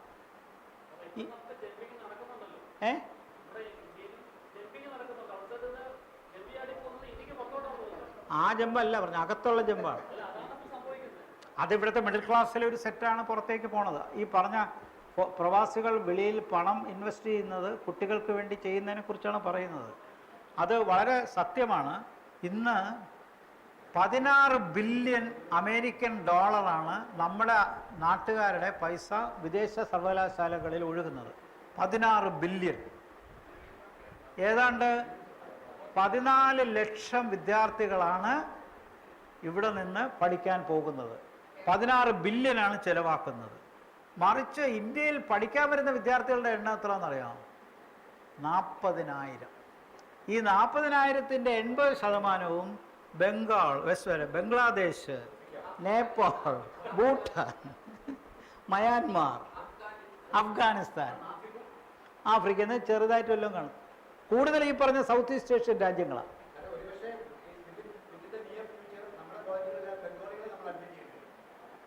അതെ, ബംഗാളികളെ കൂടെ അഡ്മിറ്റ് ചെയ്യേണ്ടി വരും. കാരണം ഈ ബംഗാളികൾ ഇവിടെ ഇത്രത്തോളം സിറ്റിസൺസായി മാറുകയും വോട്ടേഴ്സായിട്ട് മാറുമ്പോൾ അവരെ കുട്ടികളെ സ്കൂളിലെങ്കിലും ചേർക്കാതിരിക്കാൻ പറ്റുമോ? പറഞ്ഞത് ശരിയാണ്. പക്ഷെ നമ്മൾ ആഗ്രഹിക്കുന്നത് എന്താണ്? നമ്മളോടൊപ്പം വിദേശ രാജ്യങ്ങളിലെ പഠിക്കാനുള്ള നല്ലൊരു വിഭാഗം ആൾക്കാർ ഇവിടെ പഠിക്കാൻ വരണമെന്നാണ്. അതൊരു സ്വപ്നമാണ് ഇപ്പോൾ. പക്ഷേ സ്വപ്നം യാഥാർത്ഥ്യമാക്കാൻ പറ്റുമോ എന്നാണ്. ഇപ്പോൾ സർവകലാശാലകൾ MG യൂണിവേഴ്സിറ്റിയിൽ കുറച്ച് ഫോറിൻ സ്റ്റുഡൻസ് പഠിക്കുന്നുണ്ട്. വളരെ കുറച്ചേ ഉള്ളൂ. ഈ പറഞ്ഞ ബംഗ്ലാദേശിൽ നിന്നല്ല, വെസ്റ്റേൺ കൺട്രീസിൽ നിന്ന് വരുന്ന കുറച്ച് പേരുണ്ട്. കേരള സർവകലാശാലയിൽ ഞാൻ പഠിപ്പിച്ചിട്ടുണ്ട്. നമ്മുടെ യൂണിവേഴ്സിറ്റിയുടെ റൂൾസും മറ്റും ഇതിനെ വളരെ എൻകറേജിംഗ് ആയി മാറിയാലേ പറ്റൂ. ഞാൻ ഓർക്കുന്നത് ഒരു ജർമ്മൻ സ്റ്റുഡൻറ്റ്, ഞാൻ ഹെഡ് ഓഫ് ദ ഡിപ്പാർട്ട്മെൻറ്റായിട്ട് കേരള യൂണിവേഴ്സിറ്റി ഇരിക്കുമ്പോൾ സെക്കൻഡ് സെമസ്റ്ററും തേർഡ് സെമസ്റ്ററും അയാൾ പഠിച്ചു. ബാക്കി അതിലെ ചില കോഴ്സുകളെല്ലാം പഠിച്ചില്ല, നന്നായിട്ട് എഴുതുകയും ചെയ്തു. ബാക്കിയുള്ളതൊക്കെ അയാൾ അവിടെ പോയി പഠിച്ചോളാം, ജർമ്മനിയിൽ പഠിച്ചോളാം, ബാക്കി ക്രെഡിറ്റ് ഞാൻ അച്ചീവ് ചെയ്തോളാം. അങ്ങനെ ഒരു ഫ്ലെക്സിബിലിറ്റി അവിടെയുണ്ട്. അപ്പോൾ എൻ്റെ മനസ്സിലുണ്ടായ പ്രശ്നം, ഇതെങ്ങനെ കൺട്രോളർ മാർക്ക് കൊടുക്കുമോ, ഒരു സർട്ടിഫിക്കറ്റ് കൊടുക്കുമോ? അപ്പോൾ അദ്ദേഹം ആ സ്റ്റുഡൻറ്റ് പറഞ്ഞത്, അതിലൊന്നും ഒരു കാര്യമില്ല. You are the head of the department, please issue A certificate stating that I had taken up the following courses and completed the courses successfully. ഞാൻ പറയാം അതിൽ കൂടുതൽ തരാം, നിങ്ങൾക്ക് കിട്ടിയ പെർസെൻറ്റേജും ഗ്രേഡും ഒക്കെ തരാം. ഞാനത് നന്നായിട്ട് എഴുതി കൊടുത്തു. അവർ ഇത്രയൊന്നും വേണ്ട, ജയിച്ചത് മാത്രം മതി. ഈ സർട്ടിഫിക്കറ്റ് അവിടെ കാണിച്ചാൽ ആ ക്രെഡിറ്റ് അവിടെ കയറി, ഇത്ര ക്രെഡിറ്റ് ഉണ്ടെന്നും കൂടെ ഞാൻ സർട്ടിഫൈ ചെയ്താൽ മതി. 4 ഗുണം 4 16 ക്രെഡിറ്റ് അയക്ക്. ഫ്ലെക്സിബിൾ. നമ്മുടെ ഇവിടെ ഇത് കൊണ്ട് കൺട്രോളിൻ്റെ അടുത്ത് നിന്ന് അയാൾ ഓടിക്കും അല്ലേ? നമുക്കറിയാം നമ്മുടെ യൂണിവേഴ്സിറ്റി എത്ര ബ്യൂറോക്രാറ്റിക്കാണ്, എത്ര റിജിഡാണ്, വെളിയിൽ എത്ര ഫ്ലെക്സിബിൾ ആണെന്നുള്ളതാണ്.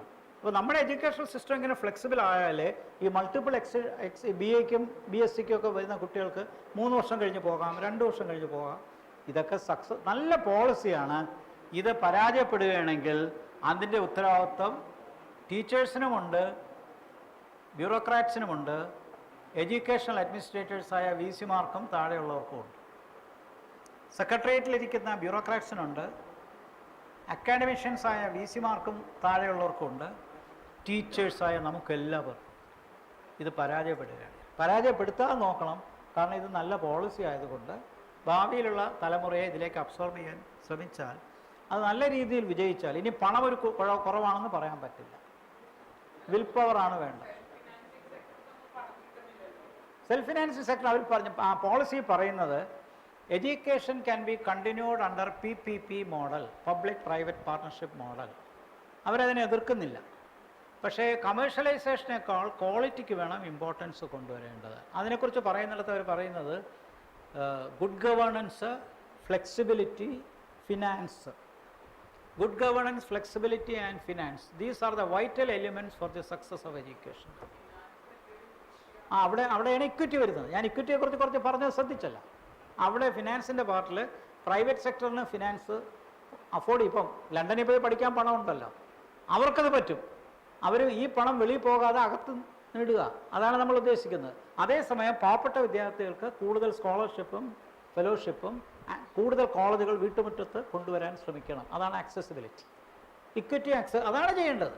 അപ്പോൾ അഫോർഡ് ചെയ്യാൻ പറ്റുന്നവൻ എന്തിനാണ് ഫെലോഷിപ്പ്, ഇല്ലെങ്കിൽ എന്തിനാണ് പിന്നെ ഫിനാൻഷ്യൽ ഫ്രീ ഫീസ് കൊടുക്കുന്നത്? അഫോർഡ് ചെയ്യാൻ പറ്റാത്തവന് ഫ്രീ ഫീസ് കൊടുക്കണം. അവൻ്റെ കൈയൊത്തുന്ന ദൂരത്ത് സ്ഥാപനങ്ങളും വേണം. ആ സ്ഥാപനങ്ങൾക്ക് വേണ്ട അടിസ്ഥാന സൗകര്യങ്ങളും വേണം. ഇതാണ് നമ്മുടെ മുമ്പിലുള്ള ചലഞ്ച്. അതാണ് ഞാൻ പറഞ്ഞ അടുത്ത 12-13 വർഷം going to be a big challenge. നിങ്ങൾ ടീച്ചേഴ്സ് നിങ്ങൾ നോക്കിക്കൊള്ളൂ, ഈ പറഞ്ഞത് എത്ര ഉത്തരവാദിത്വം നിങ്ങൾക്കും വരാൻ പോകുന്നു എന്നുള്ളത്. എന്തായാലും മാറ്റങ്ങൾ വരും. അത് പോസിറ്റീവ് ആകട്ടെ എന്ന് നമുക്ക് ആഗ്രഹിക്കാം, പരിശ്രമിക്കാം. അപ്പോൾ അതുകൊണ്ട് കേരളം ഈ 1 വർഷമായിട്ട് ഒന്നും ചെയ്യാതെ ഞങ്ങൾ അടുത്ത വർഷം ഇംപ്ലിമെൻ്റ് ചെയ്യുള്ളൂ എന്ന് പറഞ്ഞ് ശങ്കിച്ച് നിൽക്കാതെ രംഗത്ത് വരണം. അത് ഹയർ എഡ്യൂക്കേഷൻ കൗൺസിലിനാണ് യൂണിവേഴ്സിറ്റികളെക്കാൾ ഉത്തരവാദിത്വം ഹയർ എഡ്യൂക്കേഷൻ കൗൺസിൽ. അവരൊരു ഡയറക്ഷൻ കൊടുത്താൽ department of higher education direct ചെയ്യും. ഡിപ്പാർട്ട്മെൻറ്റ് ഓഫ് ഡയറക്റ്റ് കൊടുത്തു കഴിഞ്ഞാൽ യൂണിവേഴ്സിറ്റികൾ ഇംപ്ലിമെൻറ്റ് ചെയ്യും. ഇത്രയേ ഉള്ളൂ. പക്ഷെ അത് ചെയ്യാൻ എന്തിനാണ് മടിക്കുന്നത്? എനിക്കൊരു സംശയമുണ്ട്. പൊളിറ്റിക്കലി ഈ പോളിസിയോട് അത്ര യോജിപ്പ് കാണിക്കാതെ നിർത്തുകയാണോ എന്നാണ്. കാരണം ഇതിനകത്തൊരു പ്രോ വെസ്റ്റേൺ ബയാസ് ഉണ്ടെന്ന് ഞാൻ പറഞ്ഞല്ലോ. ആ ക്രിട്ടിക്കലായിട്ട് പറഞ്ഞാൽ ഇത് വെസ്റ്റേൺ സ്റ്റൈലിലാണ് പോളിസി കൂടുതലും കൊണ്ടുവന്നിരിക്കുന്നത്. അത് ഇൻ്റർനാഷണലൈസേഷൻ ഓഫ് എഡ്യൂക്കേഷന് വേണ്ടിയാണ് ചെയ്തത്. ഹയർ എഡ്യൂക്കേഷൻ ഗ്ലോബലാണ്, അതിൻ്റെ ബെനിഫിറ്റ് എല്ലാവർക്കും കിട്ടണം. ഇപ്പോൾ തന്നെ ഞാൻ ഇപ്പോൾ പറഞ്ഞപ്പോൾ മറ്റൊരു കാര്യം കൂടെ കോൺട്രവേഴ്ഷ്യലാണ്. വിദേശ സർവകലാശാലകൾ, ഇന്ത്യയിലെ സർവകലാശാലകൾ വിദേശത്തേക്ക് പോകും. അപ്പം നല്ല ലോകത്തിലെ 100 വിദേശ സർവകലാശാലകൾ ഇന്ത്യയിൽ വരാൻ പ്ലാനുണ്ട്. ഭാവിയിൽ അത് വരും. അതുകൂടി വരുമ്പോൾ നമ്മുടെ ബെസ്റ്റ് സ്റ്റുഡൻസ് ഫോറിനിൽ പോകാതെ ലണ്ടനിൽ പോകാതെ ഇങ്ങോട്ട് വരും. അത് നല്ലൊരു പോളിസിയാണ്. ഇപ്പോൾ ലണ്ടനിൽ കൊണ്ട് ഇൻവെസ്റ്റ് ചെയ്യുന്ന പൈസ യൂണിവേഴ്സിറ്റി ഓഫ് ലണ്ടൻ ഇവിടെ തന്നെ ഉണ്ടെങ്കിലോ എന്തിനാണ് പിന്നെ നിങ്ങൾ വെളിയിൽ പോണത്? പോകണം, ഉദ്ദേശം വേറെയുണ്ട്. എന്താണ്? അവിടെ ജോലി കിട്ടാൻ ശ്രമിക്കുക, അവിടെ സിറ്റിസൺ ആവാൻ ശ്രമിക്കുക. അങ്ങനെയുള്ള ഉദ്ദേശങ്ങൾക്ക് പോകുന്നവർക്ക് അവിടെ പോയാലേ പറ്റൂ. അല്ലാത്തവർക്ക് വിദേശ സർവകലാശാലകൾ എയിലും കേംബ്രിഡ്ജും ഒക്കെ നമ്മുടെ നാട്ടിൽ ഇന്ത്യയിൽ വന്നാൽ എന്താ കുഴപ്പം? അതോടൊപ്പം നമ്മുടെ നല്ല സർവകലാശാലകളുടെ ബ്രാഞ്ചസ് അവരവിടുത്തെ എല്ലാം കൂട്ടിക്കൊണ്ട് വരുന്നല്ല, ഒരു യൂണിറ്റിങ് വരുന്നേ ഉള്ളൂ.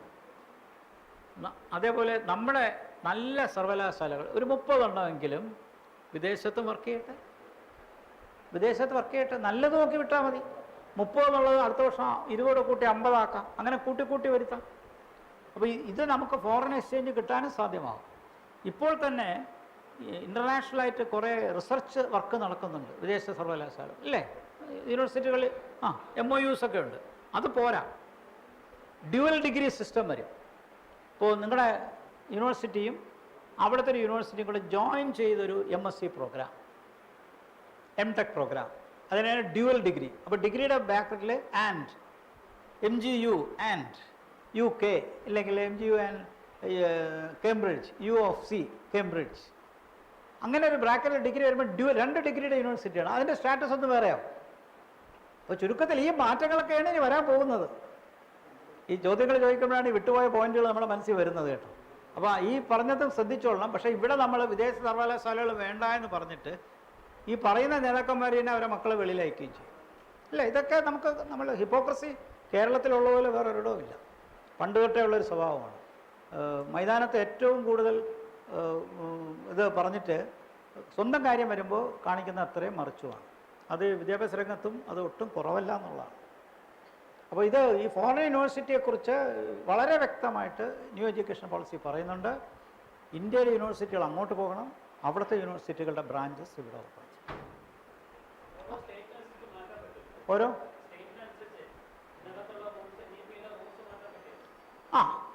ഓരോ സ്റ്റേറ്റിൻ്റെ അനുസരിച്ച് NEPയുടെ റൂൾസിൽ റീസണബിൾ ചേഞ്ചസ് വരുത്താം. പക്ഷേ കോൺട്രഡിക്ടറി ആയിട്ട് ചെയ്യാൻ പറ്റില്ല.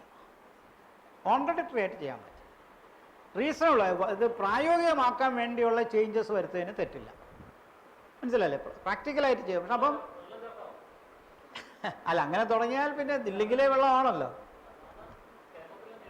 അല്ല, എഫക്റ്റീവ് ആക്കാനുള്ള പോളിസി ചേഞ്ചസ് വരുത്തുന്നതിൽ തെറ്റില്ല. പക്ഷേ അതോടൊപ്പം കോൺട്രഡിക്ടറി ആക്കരുത്. വൈരുദ്ധ്യമാകുന്നൊരു ചേഞ്ചസിന് പ്രായോഗികമല്ല. That is not workable. അങ്ങനെ വരുമ്പോൾ അത് ആരെങ്കിലും കോർട്ട് ചലഞ്ച് ചെയ്താൽ പോലും ഗവൺമെൻറ് ഓഫ് ഇന്ത്യ സപ്പോർട്ട് ചെയ്യാതെ വരും. അപ്പോൾ പിന്നെ ഈ ഫണ്ടിങ്ങിൻ്റെയൊക്കെ പ്രോബ്ലം വരും. ഈ സൈഡിൽ നിന്ന് ചോദ്യങ്ങളൊന്നും വന്നില്ല. സമയമായി ഇവിടെ ഇങ്ങോട്ട് വരെയില്ലേ? ഇനി 1-2 ചോദ്യങ്ങളോട് ആക്കാം, സമയമുണ്ട്.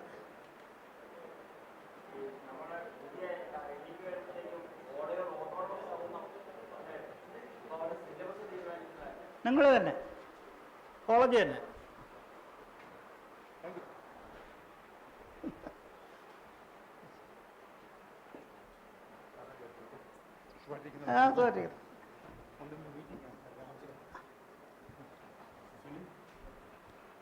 ഇറങ്ങാൻ താമസം.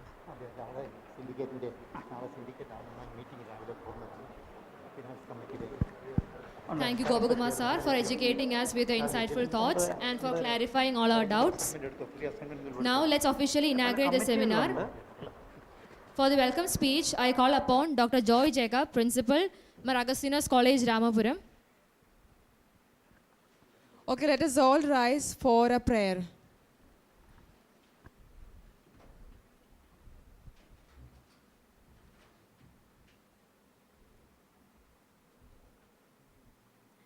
There shall be showers of blessings. This is the promise of love. There shall be seasons refreshing, sent from the Savior above. Showers of blessings we need. Mercy drops round us are falling, but for the showers we plead. But for the showers we plead.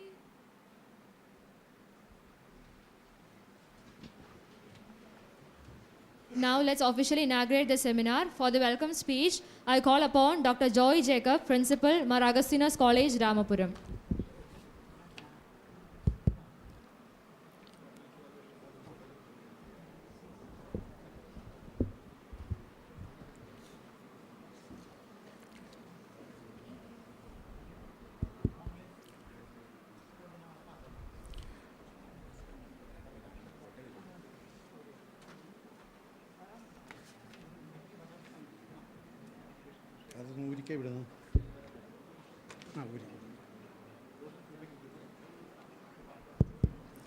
Respected manager, the president of the meeting, Honorable Vice Chancellor, Dr. Professor Thavu Thomas, Honorable Dr. Professor G. Gopakumar, noble delegates from various colleges, and my dear colleagues. Mar Agustinus College is elated to welcome you all to this national seminar on National Education Policy 2020. The National Education Policy 2020, commonly called NEP 2020, is the third educational policy developed after 34 years. The first education policy announced in 1968, based on the reports and recommendations of the Kothari Commission, was followed by the second education policy in 1986. The NEP 2020, which aims to provide a transformative vision of education policy, is a comprehensive document that emphasizes multidisciplinary and multimodal universities as well as technology-enabled education. It envisages increased expenditure on education of about 60% of GDP, which was suggested already in the NEP in 1968. The NEP 2020 signals the futuristic education policy in our country. It not only discusses concepts but identifies innovations in bringing equality in education. The NEP 2020 seeks to ensure inclusive and equitable quality education and promote lifelong learning opportunities for all by 2030.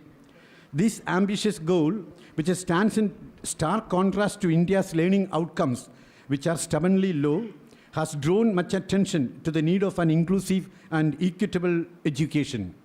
UNESCO, in its guidelines for inclusion, cites inclusion as a process concerned with the identification and removal of barriers to education, ensuring the presence, participation, and achievement of all students and their diversities. Even though previous education policies have used inclusive education to make education accessible to all, there is still a dearth of systematic effort to explore the origins, meanings, and applications of inclusive education in India. The NEP 2020, moving away from the traditional sites of exclusion, has broadened the categories of socio-economically disadvantaged groups by including individuals and crucial intersectionalities such as migrant communities, transgender individuals, students of villages, and aspirational districts.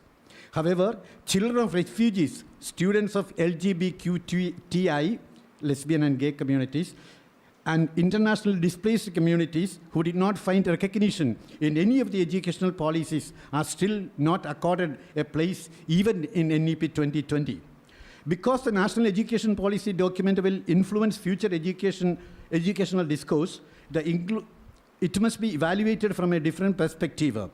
Educators and higher education institutions, while appreciating the inclusive and equitable aspects of NEP 2020, are apprehensive about the multiple entry and exit dimensions, which would certainly create innumerable hazards and countless problems to higher education institutes. The ambitious plan of dual degree might create further crisis to a nation like India, where the majority value in poverty. Such a plan might suit only the elite, and as such appears that NEP 2020 is not for the commons, but for the elite. National education policy has once again opened the Pandora's box of discussion around the issue of inclusion. It has presented us once again with an opportunity to systematize our understanding of inclusive education from the Indian context. The need of the time is to bring in place a common framework for inclusive education, which could act as a yardstick of participation, access, and inclusion in Indian education and act as an important tool for policymakers to plan, collaborate, and implement. This shared understanding has to be developed in consultation with all the relevant stakeholders, and the objective, once again, will be just like any other, to leave no child behind. I am certain that this national seminar would enable enhance our knowledge of NEP 2020 and dispel our fears and doubts about NEP 2020. We have eminent and erudite speakers with us to steer and enlighten us on the merits and demerits of NEP 2020. The president of this meeting, Reverend Father George Varghese Nyarakunnel, the manager of Mar Agustinus College, is the man behind Mike's success and endeavors. Always ready to lend a hand to the needy, our manager is an ecclesiast among the ecclesiast and an academician among the academia. We welcome you, Father, to this august assembly wholeheartedly.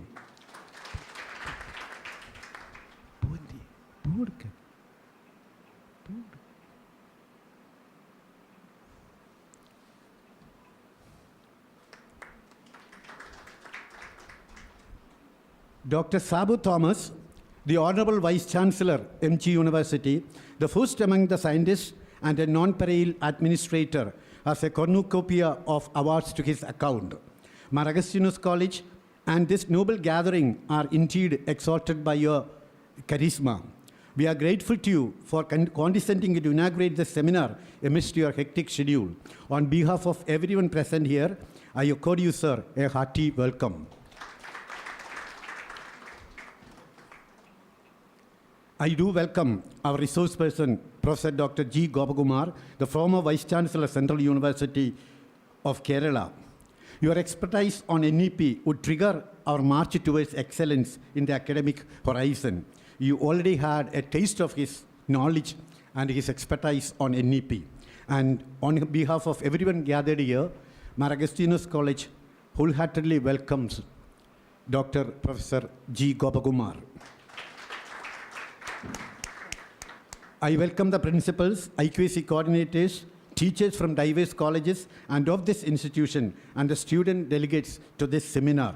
Wishing you all a fruitful and enlightening seminar. Thank you.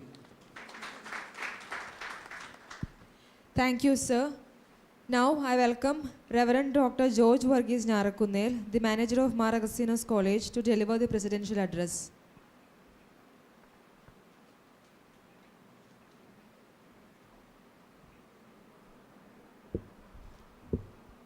Very respected Vice Chancellor Dr. Sabu Thomas,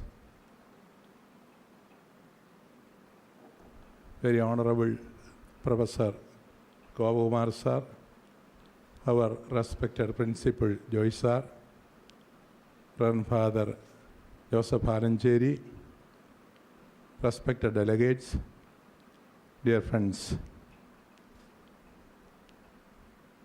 We deal with the great subject, National Education Policy, already published. I'm not an expert on that. Experts are here. But I have gone through that. And I could understand there is an integral change in the field of education.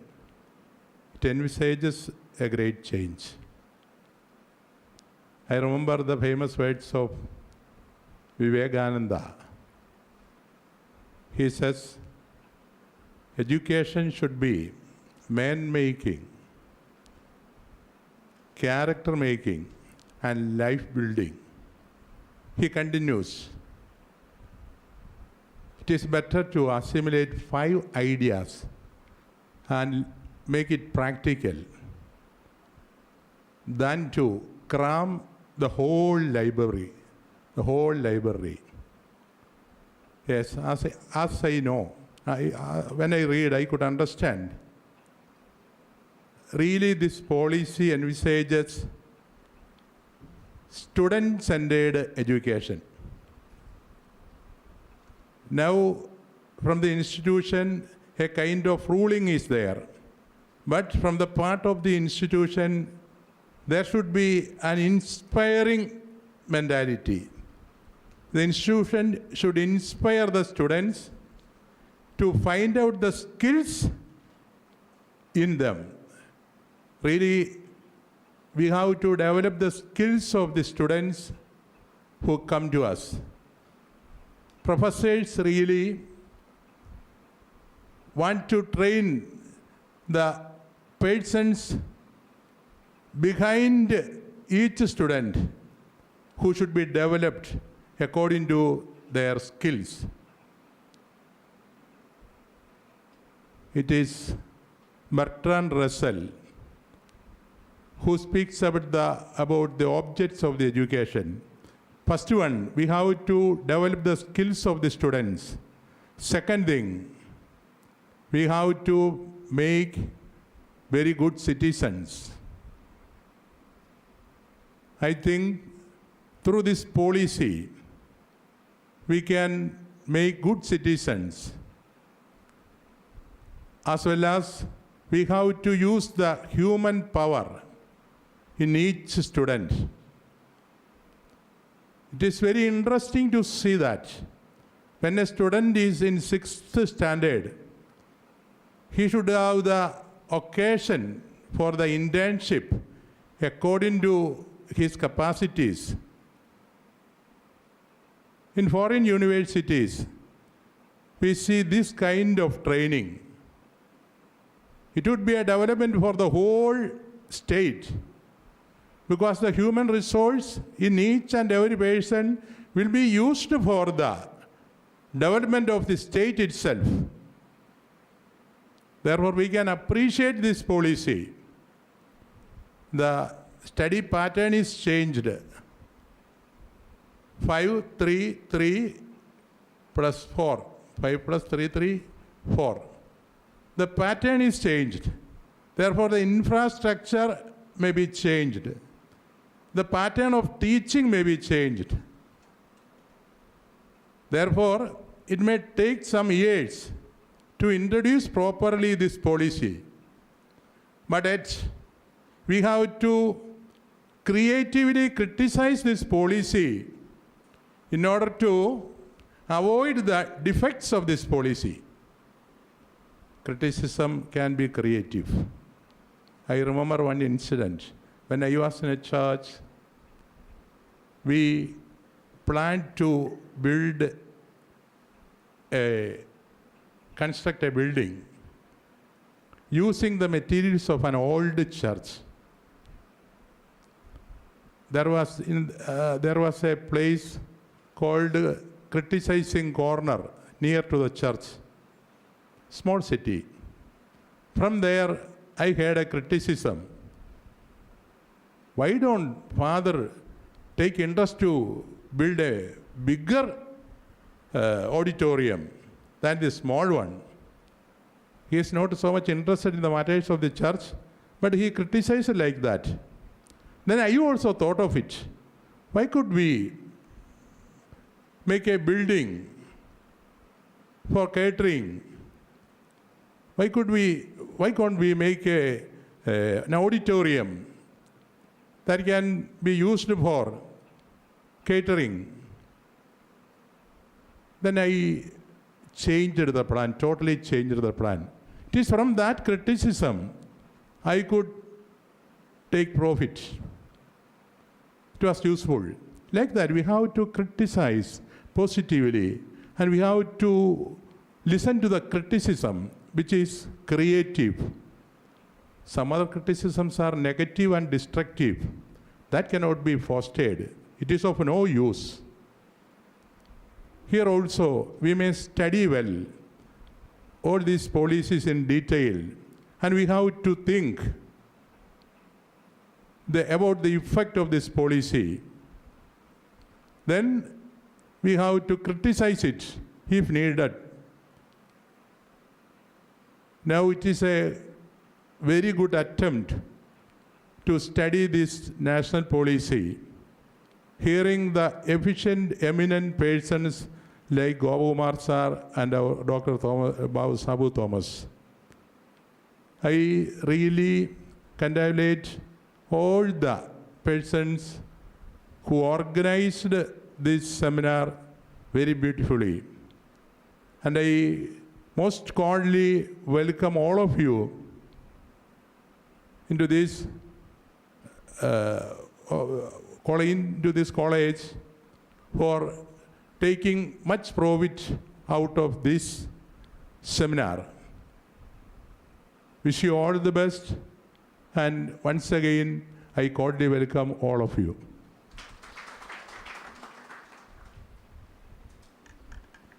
Thank you, Father, for your words of wisdom. Next, we have the lamp lighting ceremony. I request Dr. Sabu Thomas and the esteemed dignitaries on the dais to light the lamp and inaugurate the function.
Let us hope that the brightness of education overcomes the darkness of division, injustice, and aggression in society and lead us to growth, equality, and liberty.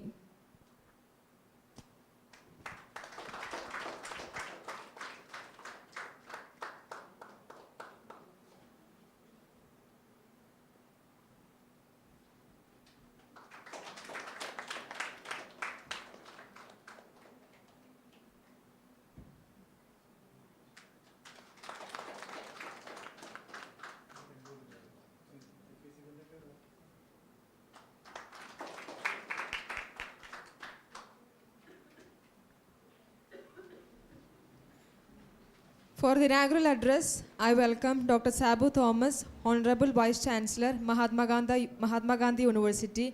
Dr. Sabu Thomas is a professor who is serving as the Vice Chancellor of MG University, Kerala. He is also a full professor of Polymer Science and Engineering at the School of Chemical Sciences. We are extremely grateful to have you amidst us, sir. I welcome you for delivering the inaugural session.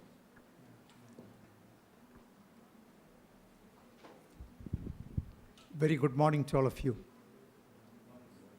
Respected manager of the school, college, Professor Dr. George, principal of the college,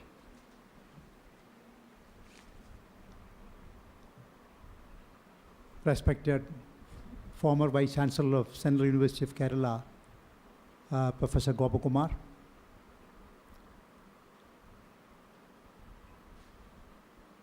academics, IQAC coordinator, distinguished speakers of this NEP program, participants and media students. എനിക്ക് വളരെ സന്തോഷമുണ്ട് ഇന്ന് ഈ college NEP പറ്റി ഒരു നല്ലൊരു discussion meeting നടത്തുകയാണ്. That too, the main speaker is our respected former Vice Chancellor, Professor Gopakumar, one of the leading authorities in this field. So I congratulate the manager, congratulate the principal, congratulate the teachers, the IQAC, and all the teachers of college in organizing such a very exciting program.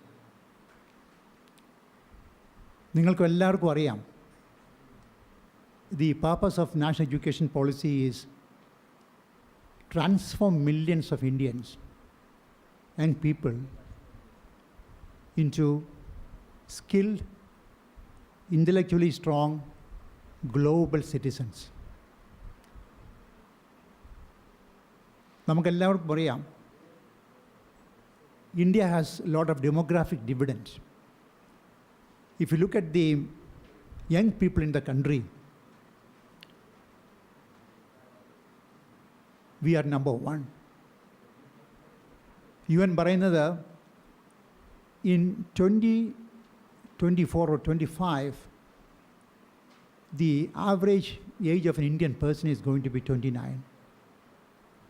And that of China is 40, US is 39, Europe is very close to 50. So we have lots of young people in the country. അപ്പോൾ ഇനിയിപ്പോൾ ഉദ്ദേശം എന്ന് പറയുന്നത് transform our young people into skilled global citizens. അപ്പോൾ അതിന് നമ്മൾ തയ്യാറെടുക്കണം. NEP-യിൽ നല്ല നല്ല അംശങ്ങളുണ്ട്. I'm sure professor Gopakumar will tell you the whole aspects of NEP. സ്കൂളിൽ തന്നെ നോക്കുകയാണെങ്കിൽ NEP വരുന്നവർ കൂടി നമ്മൾ റോട്ട് ലേണിംഗ് നിൽക്കും. കുഞ്ഞു കുഞ്ഞു ക്ലാസ്സിലൊക്കെ ഫിലോസഫി എന്ന് പറഞ്ഞാൽ യു പ്ലേ ആൻഡ് ലേൺ. അതുപോലെ തന്നെ മുതിർന്ന ക്ലാസ്സിൽ കുട്ടികൾക്ക് ക്രിട്ടിക്കൽ തിങ്കിങ്ങിനുള്ള പോസിബിലിറ്റി ഉണ്ടാകുകയാണ്. അപ്പം നമ്മളെല്ലാം മുന്നോട്ട് നയിക്കേണ്ടത് ക്രിട്ടിക്കൽ തിങ്കിങ് ഇന്നോവേഷൻ.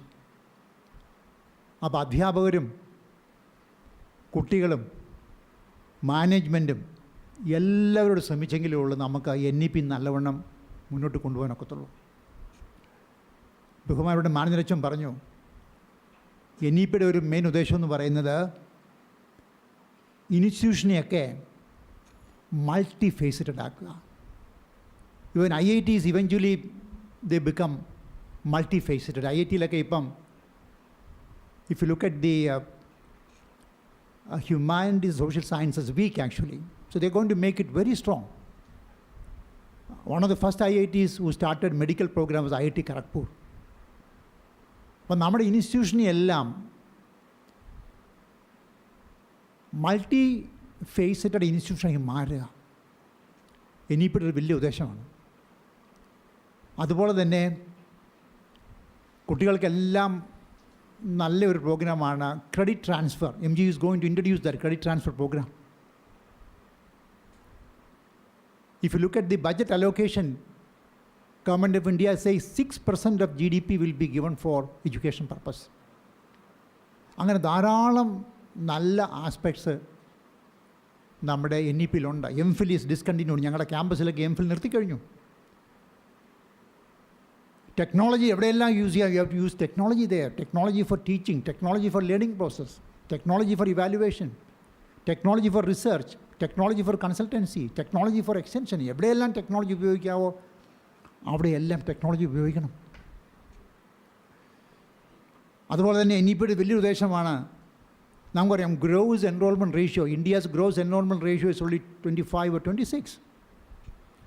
അത് 50 മാറ്റുക.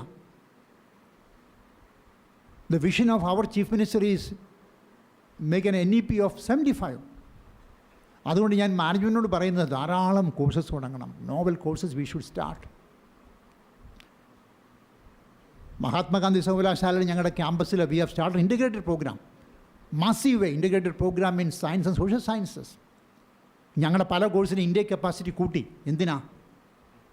Lots of youngsters should come to the university. Lots of youngsters should go to the colleges. അതുപോലെ തന്നെ NEP-യുടെ ഒരു നല്ല അംശമാണ് 4 years of bachelor's program in tune with the rest of the world. നിങ്ങൾക്കറിയാം അമേരിക്കയിലൊക്കെ പോവുകയാണെങ്കിൽ അവിടുത്തെ bachelors programme എല്ലാം 4 years-ആണ്. Then you can do a master cum PhD. അപ്പം പിള്ളേരുടെ മൊബിലിറ്റി വളരെ കൂടും when you put in NEP.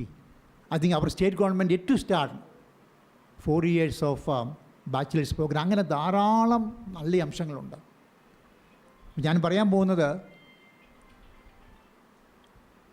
കോളേജിലെ കൂട്ടായ ഒരു പ്രവർത്തനം വേണം. അധ്യാപകരും കുട്ടികളും മാനേജ്മെൻറ്റും അലുമിനി എല്ലാം കൂടെ പ്രവർത്തിച്ചെങ്കിൽ മാത്രമേ ഉള്ളൂ നമുക്ക് NEP വേണ്ട വിധത്തിൽ ഇൻട്രൊഡ്യൂസ് ചെയ്യാൻ പറ്റത്തുള്ളൂ. ഞാൻ പറയുന്ന ടീച്ചേഴ്സിന് വലിയ റോളുണ്ട്. ടീച്ചേഴ്സ് പഠിപ്പിക്കുമ്പോഴൊക്കെ the whole curriculum should be outcome based. The whole evaluation should be outcome based. പഠിപ്പിക്കുന്ന അധ്യാപകൻ പഠിപ്പിച്ച് കഴിയുമ്പം കുട്ടികൾക്ക് ഈ സ്കില്ലൊക്കെ കിട്ടിയോ എന്ന് ചെക്ക് ചെയ്യണം. That is extremely important. അധ്യാപകരുടെ പഠിപ്പിലൊക്കെ നിങ്ങൾ ഒരു മോണോലോഗ് ആകരുത്. It should be a sort of dialogue. Critical തിങ്കിങ്ങും ഇന്നോവേഷനുമൊക്കെ കുട്ടികൾ ജനിപ്പിക്കണം. ആ രീതിയിലുള്ള അധ്യാപകരായിട്ട് നമ്മൾ മാറണം. എങ്കിലേ ഉള്ളൂ NEP ഒക്കെ നമുക്ക് പൂർണ്ണ രീതിയിൽ ഇംപ്ലിമെൻ്റ് ചെയ്യാൻ പറ്റത്തുള്ളൂ. അപ്പോൾ അധ്യാപകരുടെ ഭാഗത്തുനിന്ന് ഒരു വലിയൊരു മാറ്റം വേണം. അധ്യാപകരൊക്കെ റിസർച്ചിന് ഭയങ്കര ആക്റ്റീവായിരിക്കണം. You should write good proposals and bring in money. And high quality publication is very important. അധ്യാപകർ കോൺഫറൻസ് സിമ്പോസിയത്തിന് പോകണം, ധാരാളം FDP പ്രോഗ്രാം ക്യാമ്പസ് നടത്തണം. അങ്ങനെയൊക്കെ ചെയ്തെങ്കിലേ ഉള്ളൂ നമുക്ക് വലിയ വലിയ മാറ്റത്തിന് സാധ്യതയുള്ളൂ. അതുപോലെ തന്നെ കുട്ടികളോട് പറയാനുള്ളത്, കുട്ടികൾ you have to work extremely hard. Rote learning process എന്ന് പറയാൻ നിർത്തണം. അണ്ടർസ്റ്റാൻഡ് ദ സബ്ജക്റ്റ്, നല്ലവണ്ണം സബ്ജക്റ്റൊക്കെ മനസ്സിലാക്കി മുന്നോട്ട് പോവുക. ക്രിട്ടിക്കൽ തിങ്കിങ് എന്നുള്ള ഒരു ശക്തി നിങ്ങൾ ജനിക്കണം. അതിനൊക്കെ കിട്ടണമെങ്കിൽ നല്ലവണ്ണം വായിക്കണം. You must read extremely well. കോവിഡിന് മുമ്പ് MGയിലെ സ്റ്റാൻഫോർഡിൽ നിന്ന് ഒരു സർവകലാശാലയിൽ നിന്ന് ഒരു പ്രൊഫസർ വന്ന പ്രൊഫസർ ദിദിയർ, അദ്ദേഹത്തിൻ്റെ പ്രസംഗത്തിൽ അദ്ദേഹം പറയുമായിരുന്നു, 80% of the students in colleges and schools, അദ്ദേഹം AI ഉപയോഗിച്ച് സ്റ്റഡി നടത്തിയത്, 80% students in the colleges and universities and schools, they do not read even a single novel in their first year of their study. ഞാനിത് test ചെയ്യാൻ വേണ്ടി ഞാൻ പല കോളേജിലും പോയി നോക്കിയിട്ടുണ്ട്. പിള്ളേർ നോവൽ വായിക്കുമോ? ഇല്ല. ഫണ്ടമെൻ്റൽ ടെക്സ്റ്റ് ബുക്കുകൾ പോലും കുട്ടികൾ വായിക്കുന്നില്ലെന്നാണ് പറഞ്ഞു. Fundamental textbooks in chemistry, physics, biological sciences, social sciences, fundamental books they not read. അപ്പം നല്ലവണ്ണം നിങ്ങൾ വായിക്കണം, നല്ല ബുക്സുകളൊക്കെ വായിക്കണം. എങ്കിൽ മാത്രമേ ഉള്ളൂ ക്രിട്ടിക്കൽ തിങ്കിങ് ഇന്നോവേഷൻ ഉണ്ടാകത്തുള്ളൂ. അതുപോലെ തന്നെ ക്യാമ്പസിലൊക്കെ നിങ്ങൾക്കറിയാം, സ്റ്റാർട്ടപ്പ്, പുതിയ ആശയങ്ങളെയൊക്കെ സ്റ്റാർട്ടപ്പുകളാക്കി മാറ്റണം. ഞാൻ പറയുന്നത് മാനേജറോടും പ്രിൻസിപ്പളോടും പറയുകയാണ്, ഇവിടെയൊക്കെ ഇൻക്യുബേഷൻ ഫെസിലിറ്റിയൊക്കെ വേണം. എങ്കിലേ ഉള്ളൂ കുട്ടികളുടെയൊക്കെ പുതിയ ആശയങ്ങളെ സ്റ്റാർട്ടപ്പുകളാക്കി മാറ്റാൻ പറ്റത്തുള്ളൂ. നിങ്ങൾക്ക് എല്ലാവർക്കും അറിയാം, startups are the engines for wealth, startups are the engines for employment, startups are the engines for development. ഞാൻ സ്റ്റാൻഫോർഡ് സർവകലാശാലയിൽ പോയപ്പോൾ അവിടുത്തെ പ്രസിഡന്റ് പറയുമായിരുന്നു, in 1800 Stanford was a second grade engineering college. എന്നിട്ട് അദ്ദേഹം പറഞ്ഞു, doctor Thomas, Stanford has been transformed into number 1 in the world because of startup. അപ്പോൾ ഞാൻ പറയുന്നത്, സ്റ്റാർട്ടപ്പുകളൊക്കെ നിങ്ങൾ തുടങ്ങണം. പുതിയ ആശയങ്ങളെയൊക്കെ വ്യവസായങ്ങളും പ്രോഡക്റ്റുകളും ആക്കി മാറ്റണം. MG സർവകലാശാലയിൽ we started a company in the campus, that's called MG innovation foundation. എന്തിനാണെന്ന് ചോദിച്ചാൽ, അധ്യാപകരുടെയും കുട്ടികളുടെയും പുതിയ ഫൈൻഡിങ്സുകളൊക്കെ മാർക്കറ്റബിൾ പ്രോഡക്റ്റ്സ് ആയിട്ട് മാറ്റുക. നമ്മൾ തുടങ്ങിക്കഴിഞ്ഞു. അപ്പോൾ ആ രീതിയിലുള്ള വെഞ്ചേഴ്സൊക്കെ വേണം അധ്യാപകരും കുട്ടികളുമായിട്ട്. ഇനി എനിക്ക് മാനേജറോടും പ്രിൻസിപ്പളോടും പറയാനുള്ളത്, നല്ല ഒന്നാം തരം ഇൻഫ്രാസ്ട്രക്ചർ കോളേജിന് ഉണ്ടാക്കി കൊടുക്കണം. ഞാൻ കുറേ വർഷങ്ങൾക്ക് മുമ്പ് ഫുൾ ബ്രൈറ്റ് ഫെലോ ആയിട്ട് അമേരിക്കയിൽ പോയപ്പോൾ ഒരു കോളേജ് കാണാൻ പോയി, വാഷിങ്ടൺ DC സ്വാർത്ഥമൂർ കോളേജ്.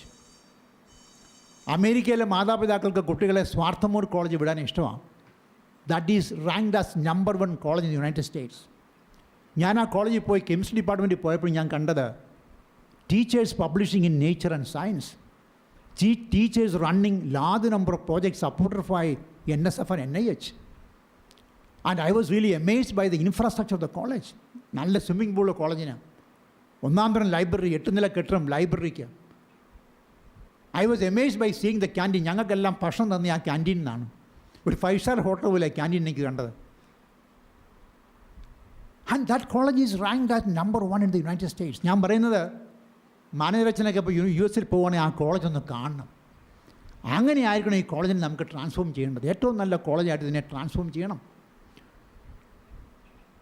നമുക്കറിയാം, NEPയിൽ ഒരു വലിയൊരു പോസിബിലിറ്റിയാണ് നല്ല നല്ല കോളേജുകളൊക്കെ ഓട്ടോണോമസ് കോളേജായിട്ട് മാറ്റുക. I am sure you should all try four transforming this college in N autonomous college. നമുക്ക് വെറുതെ പറ്റത്തില്ല, കൂട്ടായ യത്നം വേണം. അധ്യാപകരുടെയും അനധ്യാപകരുടെയും കുട്ടികളുടെയും മാനേജ്മെൻറ്റിൻ്റെയും എല്ലാവരുടെയും കൂടി ഒരു കൂട്ടായ യത്നം ഉണ്ടെങ്കിലേ ഉള്ളൂ കോളേജിനെയൊക്കെ ഓട്ടോണോമസ് ആക്കി മാറ്റാൻ പറ്റത്തുള്ളൂ. അപ്പോൾ തീർച്ചയായിട്ടും ഗോപകുമാർ സാറിൻ്റെ ക്ലാസ് എല്ലാവരും നല്ലവണ്ണം കേൾക്കണം, നല്ല ചോദ്യങ്ങളൊക്കെ ചോദിക്കണം, കാര്യങ്ങൾ മനസ്സിലാക്കണം. മനസ്സിലാക്കിയ കാര്യങ്ങൾ നമ്മൾ പഠിച്ചാൽ പറ്റും, മറ്റുള്ളവർക്ക് പറഞ്ഞു കൊടുക്കണം. അങ്ങനെ ഒരു നല്ല ഒരു കൂട്ടായ യജ്ഞം വേണം. അങ്ങനെ ചെയ്തു കഴിഞ്ഞാൽ I'm sure this college will be one of the best under MGU. I will be thrilled.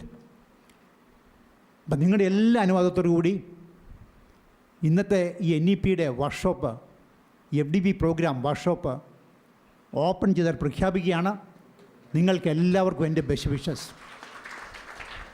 And Mahatma Gandhi University will be there to support you in all your endeavors. എല്ലാ രംഗത്തും MGU will be there to help you, to support you. Wish you all the best and good success. Thank you. As you have said, we teachers are responsible for instilling creative thoughts in students, and we should shift the teaching method from monologue to dialogue. Thank you, sir, for enlightening us with your thoughts and sparing your valuable time for us. As a token of gratitude, I request Dr. George Varghese Nyarakunil, our manager, to present the memento to Dr. Sabu Thomas, sir.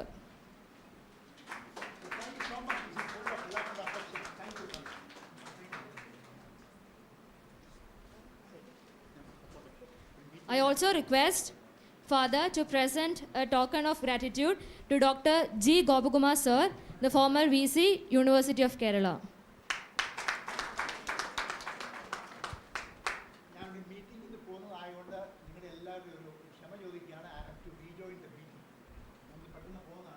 Next time I will spend more time with you. Thank you. Have a wonderful, very exciting seminar. You are an excellent speaker. Thank you.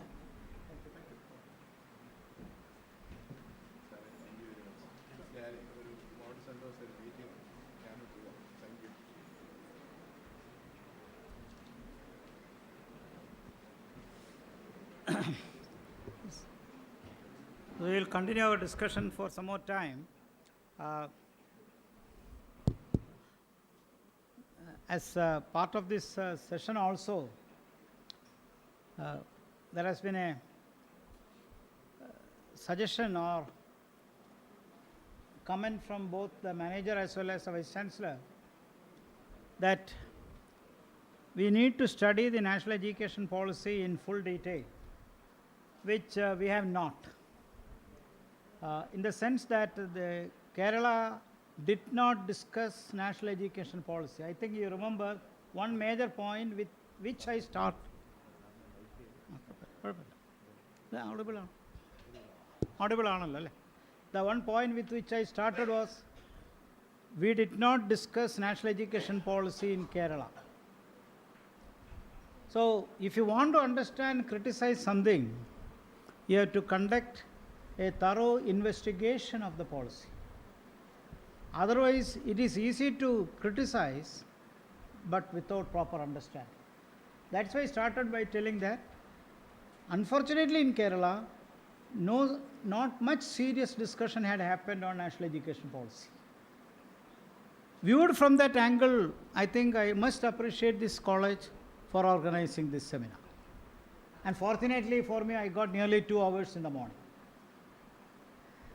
Before I open up, one more point regarding the creative criticism and critical thinking. Particularly for Kerala psyche, as a social scientist I can tell you, Keralites are more hypercritical than creative critical.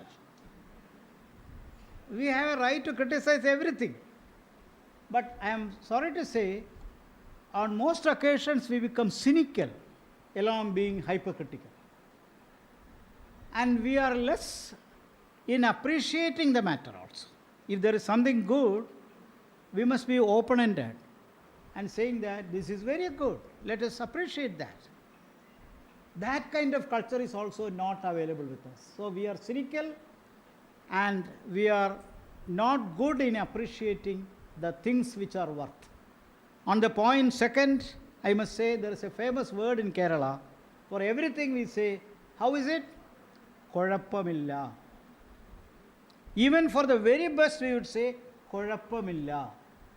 Why don't we say it is very good, excellent? And that is because of the first point, we are camouflaged by the cynical thinking, which I said we are basically hypercritical. Of course, our media is responsible. Even before television has come, print media has damaged our culture. But now more damage is coming through television also. So even as a TV personality, whenever I am invited for discussion, the first thing I ask is, who are the panelists? The usual answer from them is that, sir, ആയി വരുന്നതേ ഉള്ളൂ, സാറിനെ തന്നെയാണ് ആദ്യം വിളിച്ചത്. അപ്പോൾ ഞാൻ പറഞ്ഞു അത് പറ്റില്ല. കാരണം അക്കാഡമിക്സും ബാക്കി പൊളിറ്റിക്കൽ ലീഡേഴ്സും തമ്മിലൊക്കെ ചർച്ച വരുമ്പോൾ അതേപോലെ ഒരു റേഞ്ചുള്ള ആൾക്കാർ, അതേപോലെ ഹെൽത്തി ആയിട്ട് ഡിബേറ്റ് ചെയ്യാൻ പറ്റുന്ന ആൾക്കാർ വേണം. ആ ഹെൽത്തി ഡിബേറ്റിന് പറ്റുന്ന ആൾക്കാരെ വിളിച്ചില്ലെങ്കിൽ ഞങ്ങളെപ്പോലുള്ളവർക്ക് അത് വിഷമമാകും. കാരണം നിങ്ങൾക്ക് എയറിൽ നിങ്ങൾ തരുന്ന സമയം മിനിറ്റുകളായിരിക്കും, സെക്കൻഡുകളായിരിക്കും. അതിനിടയ്ക്ക് നമ്മൾക്ക് കമ്മ്യൂണിക്കേറ്റ് ചെയ്യാൻ പറ്റുന്ന കാര്യങ്ങൾ നന്നായിട്ട് കമ്മ്യൂണിക്കേറ്റ് ചെയ്യണമെങ്കിൽ അതേപോലെ അണ്ടർസ്റ്റാൻഡ് ചെയ്യുന്ന മറ്റൊരു ഗ്രൂപ്പ് കൂടെ വേണം. അല്ല, എല്ലാം രാഷ്ട്രീയം വന്നോട്ടെ, പക്ഷേ ആ രാഷ്ട്രീയത്തോടൊപ്പം ഹെൽത്തി ആയിട്ട് ആ ക്രിറ്റിസിസത്തെ അപ്രീഷിയേറ്റ് ചെയ്യാൻ പറ്റുന്ന ആൾക്കാരും വേണം. So I am very selective these days. ഞാൻ VC ആകുന്നതിന് മുമ്പ് അന്ന് ഇത്രയും കുഴപ്പം ചാനലിനും ഇല്ലായിരുന്നു, ചാനൽ ചർച്ചകൾക്കില്ലായിരുന്നു. ഈ ടൈംസ് നൗവിൽ അമിതാഭ് ഗോസ്വാമി കൊണ്ടുവന്നൊരു കൾച്ചർ നമ്മുടെ ആങ്കർമാർക്കൊക്കെ ഉണ്ടായി. ദേ became authoritarian, fascist and angry. With the result they interfere everything. ഞാൻ പറഞ്ഞിട്ടുണ്ട്, ഞാൻ എത്ര പേരെ വേണമെങ്കിലും കാത്തിരിക്കാം, പക്ഷേ എൻ്റെ അടുത്ത് ക്രോസ് ടോക്ക് പറ്റില്ല. ഞാൻ കുറഞ്ഞ സമയം കൊണ്ട് ഞാൻ പറഞ്ഞു തീർക്കാം. അതല്ലേ നിങ്ങൾക്ക് വേണ്ടി. ഇവിടെ ഇടയ്ക്ക് കയറി പറയാം. ഇവർക്ക് ഇടയ്ക്ക് കയറി പറയാനാണ് താല്പര്യം. ഇപ്പോൾ അത് മാത്രമല്ല, ബാക്കി പാനലിസ്റ്റുകൾ ഇടയ്ക്ക് കയറി പറഞ്ഞു. അപ്പോൾ പിന്നെ നമ്മൾ വളർന്നത് ഇതേപോലത്തെ സെമിനാറുകളിൽ നിന്നും നല്ല ക്ലാസ് മുറികളിൽ നിന്നുമാണ്, അല്ലേ? ടെലിവിഷൻ അന്തരീക്ഷം അത് കൊണ്ടുവരുന്നില്ല. അതിനെ പറയാൻ കാരണം ഈ സിനിക്കൽ നേച്ചർ ടെലിവിഷൻ വരുന്നതിന് മുമ്പേ നമുക്കുണ്ടായിരുന്നു. പഴയ കാലത്ത് പറയും ആൾക്കാർ ഈ കലിങ്കിലൊക്കെ ഇരുന്ന് രാഷ്ട്രീയം പറയുമായിരുന്നു. പിന്നെ ചില പഴയ കാലത്ത് ചായക്കടകളിലൊക്കെ എഴുതി ഇവിടെ രാഷ്ട്രീയം പറയരുത്. അപ്പോൾ കേരളത്തിലൊരു പൊതുമണ്ഡലമുണ്ടെങ്കിൽ ആ സിവിൽ സൊസൈറ്റി ഇന്ന് മലിനമായിരിക്കും, വളരെ മോശമായിരിക്കും. ഇത്രയും നല്ലൊരു പോളിസി വന്നിട്ട് ഇതിനെ ആരോഗ്യപരമായി ചർച്ച ചെയ്യാൻ എന്തുകൊണ്ട് നമ്മൾ തയ്യാറാണ്? That is why I appreciate this college for taking up this very important seminar. ഞാനിത് അപ്രീഷിയേറ്റ് ചെയ്ത നല്ല കാര്യങ്ങൾ പറഞ്ഞു. ഇതിൽ സംശയിച്ച് എനിക്ക് പറയാവുന്ന 100 കാര്യങ്ങളുണ്ട്. ഇത് നടപ്പിലാക്കാൻ ഒത്തിരി ബുദ്ധിമുട്ടുണ്ട്, ഇതിന് വേണ്ട പണം വേണം, പണത്തിൻ്റെ വഴി ഞാൻ പറഞ്ഞു തന്നു. 2, ഇതിൻ്റെ ലീഡർഷിപ്പിൻ്റെ പ്രാധാന്യം പറഞ്ഞു. ഇത് പ്രായോഗികമാക്കുമ്പോൾ അംബീഷ്യസ് ആയിട്ടിരിക്കുന്ന കാര്യങ്ങൾ പൊടുന്നനവേ കൊണ്ടുവരുന്നത് എങ്ങനെയാണ്? 75 വർഷം കഴിഞ്ഞപ്പോൾ നമ്മളിപ്പോൾ ഇനി പോകുന്ന അടുത്ത 10 വർഷം വളരെ ക്രൂഷ്യലാണ്, എന്തുകൊണ്ടെന്ന് ഞാൻ പറഞ്ഞു. അപ്പോൾ ആരോഗ്യപരമായി ഹെൽത്തി ആയിട്ട് ക്രിയേറ്റീവായിട്ട് നമുക്ക് വിമർശിക്കാം, അല്ലാതെ മൊത്തത്തിൽ അടച്ചാക്ഷേപിച്ച് കാടടച്ച് വെടിവെക്കാതെ നല്ല കാര്യങ്ങളെടുത്ത് ഇതെങ്ങനെ ഇംപ്ലിമെൻ്റ് ചെയ്യാൻ പറ്റുമെന്ന് നോക്കാം. ഇപ്പോൾ നമ്മളിത് ഇംപ്ലിമെൻ്റ് ചെയ്യാതെ, രാജ്യം ഇംപ്ലിമെൻ്റ് ചെയ്യാതിരുന്നാൽ, കേരളം നല്ല രാജ്യം ഇംപ്ലിമെൻ്റ് ചെയ്യാതിരുന്നാൽ ഇന്ന് മാറി വരുന്ന ലോകത്തിന് അതനുസരിച്ചുള്ള ലോജിസ്റ്റിക്സ് തയ്യാറാക്കാൻ 17% ലോക ജനസംഖ്യയിലുള്ള ആൾക്കാർ കഴിവില്ലാത്തവരായി പോകും, ഡിസംപവേർഡ് ആകും. അങ്ങനെ ആക്കണോ നമ്മുടെ അടുത്ത തലമുറയെ എംപവർ ചെയ്ത് ലോകത്തിനും രാജ്യത്തിനും ഗുണം ചെയ്യുന്നതിൽ മാറ്റിയെടുക്കാൻ വിദ്യാഭ്യാസത്തെ ഒരു ഉപകരണമാക്കി മാറ്റാൻ പറ്റുമോ? ഇതാണ് നമ്മളോട് ചോദിക്കേണ്ട ചോദ്യം. ആ നിലയ്ക്ക് പോളിസിക്ക് ഒരു ഇൻ്റർനാഷണൽ ക്യാരക്ടറുണ്ട്, ഒരു നാഷണൽ ക്യാരക്ടറുണ്ട്. Vice chancellor doctor Sabu Thomas പറഞ്ഞ കാര്യം, ഏറ്റവും വലിയ ഡെമോഗ്രാഫിക് ഡിവിഡൻഡ് നമുക്കുണ്ടെന്ന് ഞാനും അത് ചൂണ്ടിക്കാണിച്ചു നേരം. അതിനെ ടാപ്പ് ചെയ്യാനാണ് നമ്മൾ ഈ വിദ്യാഭ്യാസത്തിൽ GER gross enrolment ratio double ചെയ്യണമെന്ന് 2 തലത്തിലും പറഞ്ഞു. 27-നെ 50 ആക്കണം ഹയർ എഡ്യൂക്കേഷനിൽ, 50-നെ 100 ആക്കണം പ്രൈമറി എഡ്യൂക്കേഷനിൽ, അല്ലേ? ഇത് രണ്ടും ചെയ്താലേ പ്രൈമറിയും സെക്കൻഡറിയിലും ആ വിജയം നേടത്തുള്ളൂ. അതിന് പറ്റിയ രീതിയിലുള്ളൊരു പോളിസി തയ്യാറാക്കി അത് ഇംപ്ലിമെൻ്റ് ചെയ്യാനുള്ള ലീഡർഷിപ്പ് നിങ്ങൾക്കും എനിക്കും എഡ്യൂക്കേഷണൽ ബ്യൂറോക്രാറ്റ്സിനും കൺവെൻഷണൽ ബ്യൂറോക്രാറ്റ്സിനും. എഡ്യൂക്കേഷണൽ അഡ്മിനിസ്ട്രേറ്റർ എന്ന് പറയുമ്പോൾ വൈസ് ചാൻസലർ പോലുള്ള ആൾക്കാർ, ടീച്ചേഴ്സ്, നമ്മളെല്ലാ പേരും. ഇതിനൊക്കെ പുറമെ ഗവൺമെൻറ്റിൻ്റെ bureaucracy. In addition to all these private സെക്ടറുണ്ട്, സെൽഫ് ഫിനാൻസ് സെക്ടറുണ്ട്. ചുരുക്കത്തിൽ വലിയൊരു കോംപ്ലക്സ് സിനോറിയോ എമർജ് ചെയ്യുമ്പോൾ പുത്തൻ കോഴ്സുകൾ പലതും വരുന്നത്, പുതിയ തലമുറയുടെ കോഴ്സ് വരുന്നത് ലോകത്തിൻ്റെ മാറ്റത്തെ പരിഗണിച്ചുകൊണ്ട് ഉൾപ്പെടുത്തി മനസ്സിലാക്കാനാണ്. ഈ മാറ്റം നമ്മൾ തന്നെ ഉൾക്കൊണ്ട് ടീച്ചേഴ്സ് തന്നെ ഇത് പഠിച്ച് പുതിയ മേഖലകളിൽ പഠിപ്പിച്ചാൽ മാത്രം മതി. അല്ലാതെ നമ്മൾ ഔട്ട്ഡേറ്റഡ് ആകി എങ്ങനെയെങ്കിലും സർവീസ് റിട്ടയർ ചെയ്യുന്നവർ നിൽക്കാം എന്ന് പറയാതെ പുതിയ കോഴ്സുകളിൽ കൂടി അത്തരം കോഴ്സുകൾ ഏത് മേഖലയിലാണ് വരാത്തത്? നമ്മൾ യാത്ര ചെയ്യുന്ന ആൾക്കാരല്ലേ, നമുക്കറിയാവുന്നതല്ലേ. എല്ലായിടവും സ്കില്ല് വേണം. ഒരു വെയർഹൗസ് ഉണ്ടാക്കണമെങ്കിൽ തന്നെ സ്കില്ല് വേണ്ടേ? ഏതിനാണ് സ്കില്ല് വേണ്ടാത്തത്? ഞാൻ സോഷ്യൽ സയൻസ് പഠിപ്പിക്കുന്ന ഒരു അധ്യാപകരാണ്. ഈ മേഖലയിൽ തന്നെ ഒരു വലിയ പരിധിവരെ തിയറി ബിൽഡിങ്ങിനാണ് ഇമ്പോർട്ടൻസ് എങ്കിൽ ഇപ്പോൾ ഇൻ്റർനാഷണൽ റിലേഷൻസിലും പബ്ലിക് പോളിസിയിലും കമ്പാരിറ്റീവ് പൊളിറ്റിക്സിലുമൊക്കെ ഒരുപാട് സ്കിൽ ഓറിയൻറ്റഡ് ആയിട്ടുള്ള പ്രോഗ്രാംസ് വന്നിട്ടുണ്ട്.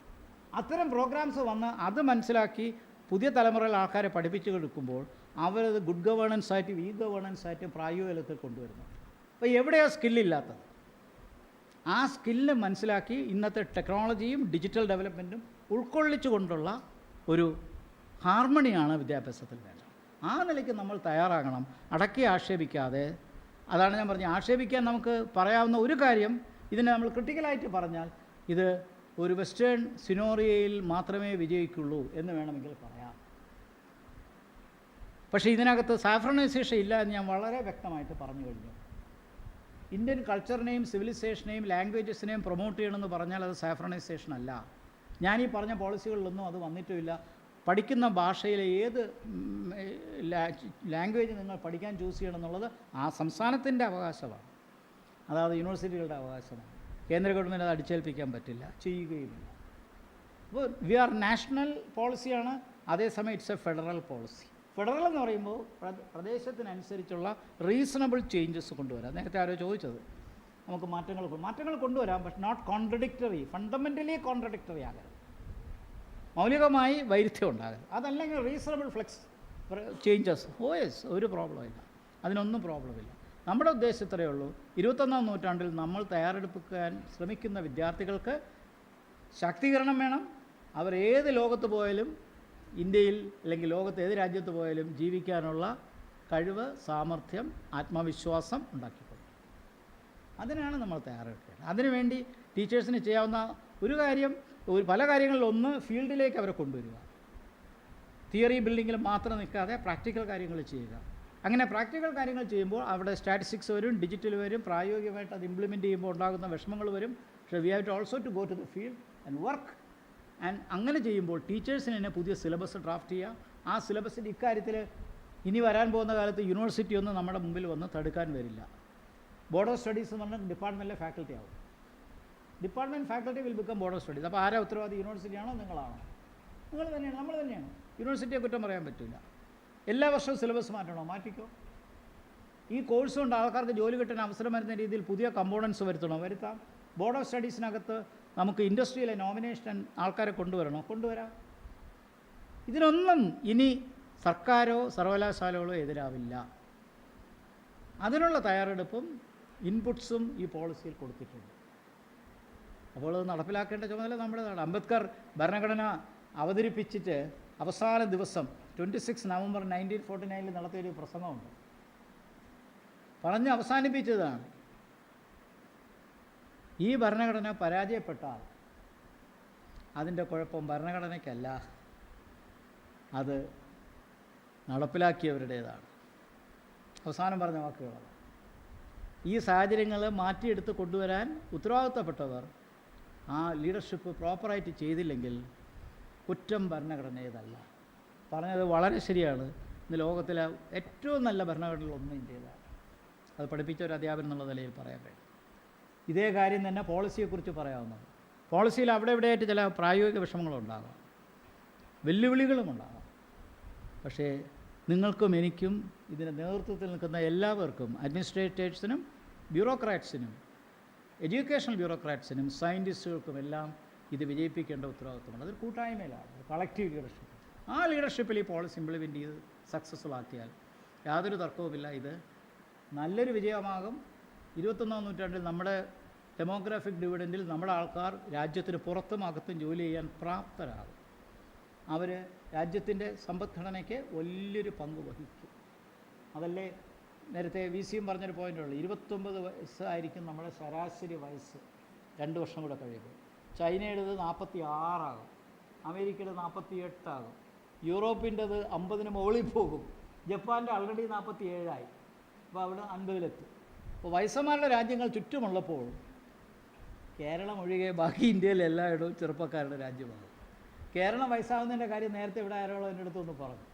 എന്തുകൊണ്ടാണ് കേരളത്തിലെ? കാരണം നമ്മുടെ കുട്ടികളെയൊക്കെ നമ്മൾ വെളിയിൽ അയക്കുന്നു, ഒന്ന് സംശയമില്ല. പിന്നെ കുട്ടികളുടെ എണ്ണം കുറഞ്ഞു, 0 പോപ്പുലേഷൻ ഗ്രോത്ത് റേറ്റായി.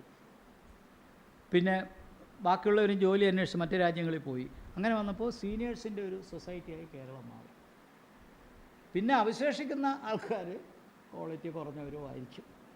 അത് ഇവിടെ ആരോ എന്നോട് സൂചിപ്പിച്ചു, സർവകലാശാലകളിൽ പോലും ചട്ടമ്പിത്തനം കാണിക്കാൻ മാത്രമായിട്ട് വരുന്ന വിദ്യാർത്ഥികളുണ്ട് എന്ന് പറഞ്ഞു.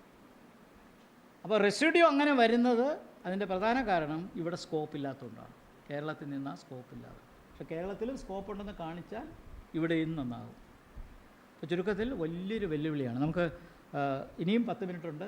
ഞാൻ സെമിനാറിൻ്റെ ഭാഗമായിട്ട് നടത്തിയ ഒരു ഫെലിസിറ്റേഷനായിട്ട് ഇതിനെ കണ്ടാൽ മതി. ബാക്കി ഡിസ്കഷന് ഇനിയും സമയമുണ്ട്. 10-15 മിനിറ്റ് വരെ എടുക്കാം. നമ്മൾ ചർച്ച ചെയ്തുകൊണ്ടിരുന്ന ഭാഗത്ത് നിന്ന്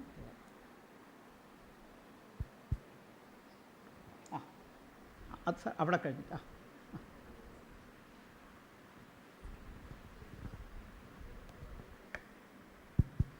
Sir, good afternoon. Myself, I am Aaron Robert. Aaron Robert. Myself, I am Aaron Robert. ഞാനൊരു എം.എഡ് സ്റ്റുഡൻ്റ് ആണ്. എം.എഡ് സ്റ്റുഡൻറ്റ്. സാർ, NEP ഒരു 2026 കൂടിയൊക്കെ ഇംപ്ലിമെൻറ്റ് ആകും, ഈവൻ കേരളത്തിലും അല്ലെങ്കിൽ എല്ലായിടത്തും. സോ ആ സമയത്ത് ഞാൻ സർവീസിലോ അല്ലെങ്കിൽ ആസ് എ ടീച്ചർ എൻ്റെ പോസിബിലിറ്റീസ് ഒക്കെ എന്തൊക്കെയാണ്, ഒപ്പം തന്നെ എൻ്റെ ചാലഞ്ചസ് ആസ് എ ടീച്ചർ, എൻ്റെ പ്രൊഫഷനിൽ ഞാൻ ഫേസ് ചെയ്യാൻ പോകുന്ന ചാലഞ്ചസ് എന്താണ്, എൻ്റെ പോസിബിലിറ്റീസ് എന്തൊക്കെയാണ്? അപ്പോൾ 26 എന്നുള്ള വർഷം തന്നെ ഇംപ്ലിമെൻ്റ് ചെയ്യാൻ അത്രയും പോലും പോകണ്ട. നമ്മൾ 22 നിൽക്കുകയാണ്.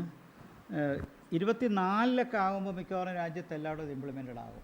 ഞാൻ കംപ്ലീറ്റ് ആണെന്നല്ല, പക്ഷേ കമ്മീഷൻ ചെയ്ത് നടക്കും. ഇപ്പോൾ തന്നെ കർണാടകയും മറ്റ് 2-3 സംസ്ഥാനങ്ങളിലൊക്കെ തുടങ്ങി.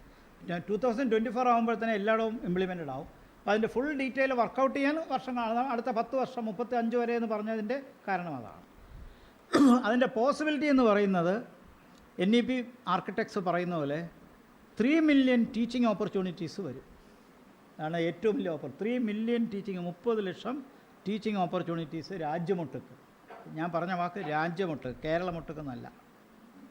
ഇപ്പോൾ കേരളത്തിലെ അധ്യാപക രംഗത്ത് നിയമനത്തിൽ പ്രത്യേകിച്ച് മാനേജ്മെൻറ്റിനും ബാക്കി രീതിയിലും അഴിമതി ഉണ്ടായിട്ടുണ്ടെങ്കിൽ അതിൻ്റെ കാരണങ്ങൾ അന്വേഷിച്ച് പോകാതെ നിങ്ങൾ അന്വേഷിച്ച് പോകുന്നതിൽ തെറ്റൊന്നുമില്ല. പക്ഷേ ബീയിങ് പാർട്ട് ഓഫ് ദാറ്റ് ഞാൻ പറയുന്നത് ഇന്ത്യയിൽ എവിടെയും തൊഴിലവസരം കിട്ടുമെന്നും ഇന്ത്യയിൽ അധ്യാപകർ ആവശ്യമുള്ള ഒത്തിരി സംസ്ഥാനങ്ങളും മേഖലകളും ഉണ്ടെന്നും മനസ്സിലാക്കി കരിയർ ബ്രേക്ക് ചെയ്യാനായിട്ട് ഇന്ത്യയിൽ എവിടെയും പോകാൻ തയ്യാറാവുക. ഞാൻ നിങ്ങളോട് പറയുന്ന ആദ്യത്തെ പോസിബിലിറ്റി അതാണ്. Try to get a job anywhere in the country.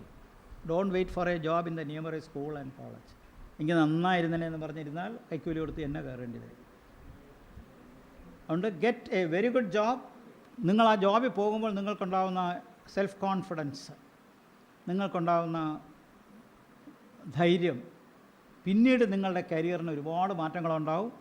Value add ചെയ്യണം, കൂടുതൽ സ്കിൽഡ് കോഴ്സസ് പഠിക്കണം. അപ്പോൾ അത് രണ്ടാമത്തെ പാർട്ടിലേക്ക്. ചാലഞ്ചസ് നിരവധി തന്നെ. ഒരു പരമ്പരാഗത അധ്യാപകരായിട്ടാണ് ഞങ്ങളൊക്കെ പോകുമ്പോൾ, ക്ലാസ്സുകളിലേക്കൊക്കെ പഠിപ്പിക്കാൻ പോകുമ്പോൾ ഞങ്ങളുടെ അന്നത്തെ മുതിർന്ന ഞങ്ങളുടെ അധ്യാപകർ ഞങ്ങളുടെ അടുത്ത് പറയുമായിരുന്നു, ക്ലാസ്സിലേക്കുള്ളത് മാത്രമായി പ്രിപ്പയർ ചെയ്യരുത്. അടുത്തൊരു 3 മാസത്തേക്കുള്ള യൂണിറ്റുകൾ കൂടി തയ്യാറെടുത്ത് നന്നായിട്ട് പ്രിപ്പയർ ചെയ്ത്. ഞാനിപ്പോഴും ഓർക്കുന്നു, ഞാൻ ജൂനിയർ ലെക്ചറായിട്ട് ജോയിൻ ചെയ്യുമ്പോൾ എന്നെ ഉപദേശിച്ച എൻ്റെ ഒരു അന്നത്തെ മെൻറ്റർ, അവരാരും ഒന്നും ജീവിച്ചിരിപ്പില്ല, അദ്ദേഹം പറഞ്ഞത് ഒരു ക്ലാസ്സിന് കുറഞ്ഞൊരു 10 മണിക്കൂറെങ്കിലും പ്രിപ്പയർ ചെയ്യണം. ഐ സ്റ്റിൽ സേ, അദ്ദേഹം പറഞ്ഞ വാക്കാണ്, ഒരു ക്ലാസ്സിന് 10 മണിക്കൂറെങ്കിലും പ്രിപ്പയർ ചെയ്യണം. പിന്നെ ഇന്നത്തെ ക്ലാസ്സിനേക്കാൾ നന്നായിരിക്കണം നാളത്തെ ക്ലാസ് അതിനേക്കാൾ നന്നായിരിക്കണം മറ്റന്നാൾ. ഇതെൻ്റെ ആശയിൽ അദ്ദേഹം പറഞ്ഞതാണ്. അങ്ങനെ നിങ്ങൾ ആലോചിച്ചാൽ നിങ്ങൾ ഓരോ പീരീഡ് നിങ്ങൾ എവിടെ ചെന്ന് എത്തുമെന്ന് ആലോചിക്കുക. Improve your class, next class, അതിൻ്റെ അടുത്ത ക്ലാസ്, അങ്ങനെ പോയി നിങ്ങളുടെ കരിയറിൽ നിങ്ങൾ നല്ല തേച്ചു മിനുക്കി എവിടെ എത്തും, ഹാർഡ് വർക്ക് ചെയ്ത് എവിടെ എത്തും എന്നാണ് ആ പറഞ്ഞതിൻ്റെ പ്രധാന സന്ദേശം. പക്ഷേ ഇവിടുത്തെ സാഹചര്യത്തിൽ അത് മാത്രമല്ല, ക്ലാസ് മാത്രമല്ല, NEPയുടെ പശ്ചാത്തലത്തിൽ അത് മാത്രമല്ല, ക്ലാസ് മുറികൾ കൊണ്ട് നമ്മുടെ തൊഴിൽ അവസാനിക്കുന്നില്ല. നിങ്ങളുടെ ചലഞ്ചസും നിങ്ങളുടെ പോസിബിലിറ്റീസും അവിടെ വീണ്ടും വരുന്നു. നിങ്ങൾക്ക് പ്രായോഗികമായി കുട്ടികളെ എംപവർ ചെയ്യേണ്ടി വരും ആ കോഴ്സുമായിട്ട് ബന്ധപ്പെട്ട്. സയൻസ് ആണെങ്കിൽ അതെ, സോഷ്യൽ സയൻസ് ആണെങ്കിൽ അതെ, ബാക്കി എക്സ്റ്റൻഷൻ കോഴ്സുകളാണെങ്കിൽ അതെ. അത്തരം കോഴ്സുകളിൽ കുട്ടികളെ പുറത്തേക്ക് കൊണ്ടുപോയി, അതും എക്കണോമിക്സ് സ്റ്റുഡൻ്റ് ആണെങ്കിൽ മാർക്കറ്റ് മനസ്സിലാക്കി കൊടുക്കുക, മറ്റ് സോഷ്യൽ സയൻസ് സ്റ്റുഡൻസിന് എവിടെയൊക്കെയാണ്, ഇപ്പോൾ ഒരു സൈക്കോളജി പഠിക്കുന്നൊരു കുട്ടിയാണെങ്കിൽ അവരുദ്ദേശിക്കുന്ന ഹോസ്പിറ്റൽസ് ആണോ, അതല്ലെങ്കിൽ മറ്റൊരു മാനസികാരോഗ്യ കേന്ദ്രമാണോ, അവിടെയൊക്കെ പ്രായോഗികമായിട്ട് ഫീൽഡ് വർക്കിൽ കൊണ്ടുപോവുക. കാരണം ഇവരെ നാളത്തേക്ക് ആശുപത്രികളിലോ NGOസിലോ എവിടെയാണ് അവർക്ക് തൊഴിൽ കിട്ടുന്ന ഉറപ്പില്ലല്ലോ. പ്രൈവറ്റ് സെക്ടറിൽ തൊഴിലവസരങ്ങൾ ഒരുപാട് വർദ്ധിക്കാൻ സാധ്യതയുണ്ട്. ഇപ്പോൾ NGOസിൽ ചെയ്യേണ്ട വോളണ്ടിയറിസം ട്രെയിൻ ചെയ്യിക്കുക, ഇത്തരം രീതിയിലുള്ള കാര്യങ്ങൾ പഠിപ്പിച്ചു കൊടുക്കുകയും പുതിയ സ്കില്ലുകൾ ഉണ്ടാക്കി കൊടുക്കുകയും ഈ സ്കില്ലുകൾക്ക് അവർക്ക് കോൺഫിഡൻസ് ഉണ്ടാക്കി നൽകുകയും ചെയ്യുമ്പോൾ അവർ നമ്മേക്കാൾ നല്ല ട്രെയിനീസായിട്ട് മാറുകയും പിന്നെ എവിടെ തൊഴിലവസരത്തിന് പോയാലും അവർ കോൺഫിഡൻ്റ് ആയിട്ട് വിജയിക്കുകയും ചെയ്യും. ഈ മാർഗനിർദ്ദേശം മെൻറ്ററിങ് ആണ് ഇമ്പോർട്ടൻറ്റ്. തുടക്കത്തിൽ നിങ്ങളൊരു ഗ്രാജുവേറ്റ് ടീച്ചറാണ്, NEP പറയുന്നതാണ്. പിന്നെ നിങ്ങൾ ആകുന്നത് ഒരു അക്കംപ്ലിഷ്ഡ് ടീച്ചറാണ്. Graduate teacher becomes an accomplished teacher and then you become a mature teacher. Graduate teacher, accomplished teacher, mature teacher. ഞാനിത് മൂന്നിനപ്പുറം പറയുന്നു, യു ബിക്കം എ മെൻറ്ററിങ്. ആ മെൻറ്ററിങ് ലൈഫ് ലോങ് ചെയ്യാം, റിട്ടയർ ചെയ്താലും ചെയ്യാം. ഞാനിപ്പോഴും ചെയ്യുന്നു. ആ ഗൈഡൻസ് പലർക്കും കൊടുക്കുക. അപ്പോൾ ക്യാമ്പസിനകത്തും പുറത്തും ഇത്തരം കാര്യങ്ങൾ ചെയ്യുമ്പോൾ നമ്മൾ സൊസൈറ്റിയിൽ നമ്മുടെ സർവീസ് ആവശ്യം വരും. നമ്മളെ ഹയർ ചെയ്യാൻ, ടെമ്പററി ആയിട്ട് വന്ന് ഹയർ ചെയ്യാനായിട്ട് ഞങ്ങൾക്ക് ഇന്നൊരു കാര്യത്തിൽ ക്ലാസ് എടുക്കുമോ, ഇന്ന കാര്യത്തിൽ പറഞ്ഞു കൊടുക്കാൻ പറ്റുമോ എന്ന് ചോദിക്കാൻ വായനശാല മുതൽ സന്നദ്ധ സംഘടനകൾ വരെ തയ്യാറാകും. മറ്റ് മേഖലകളിലെ ആൾക്കാരും തയ്യാറാകും. അത്തരം അവസരങ്ങൾ ഒരിക്കലും കുറയ്ക്കരുത്.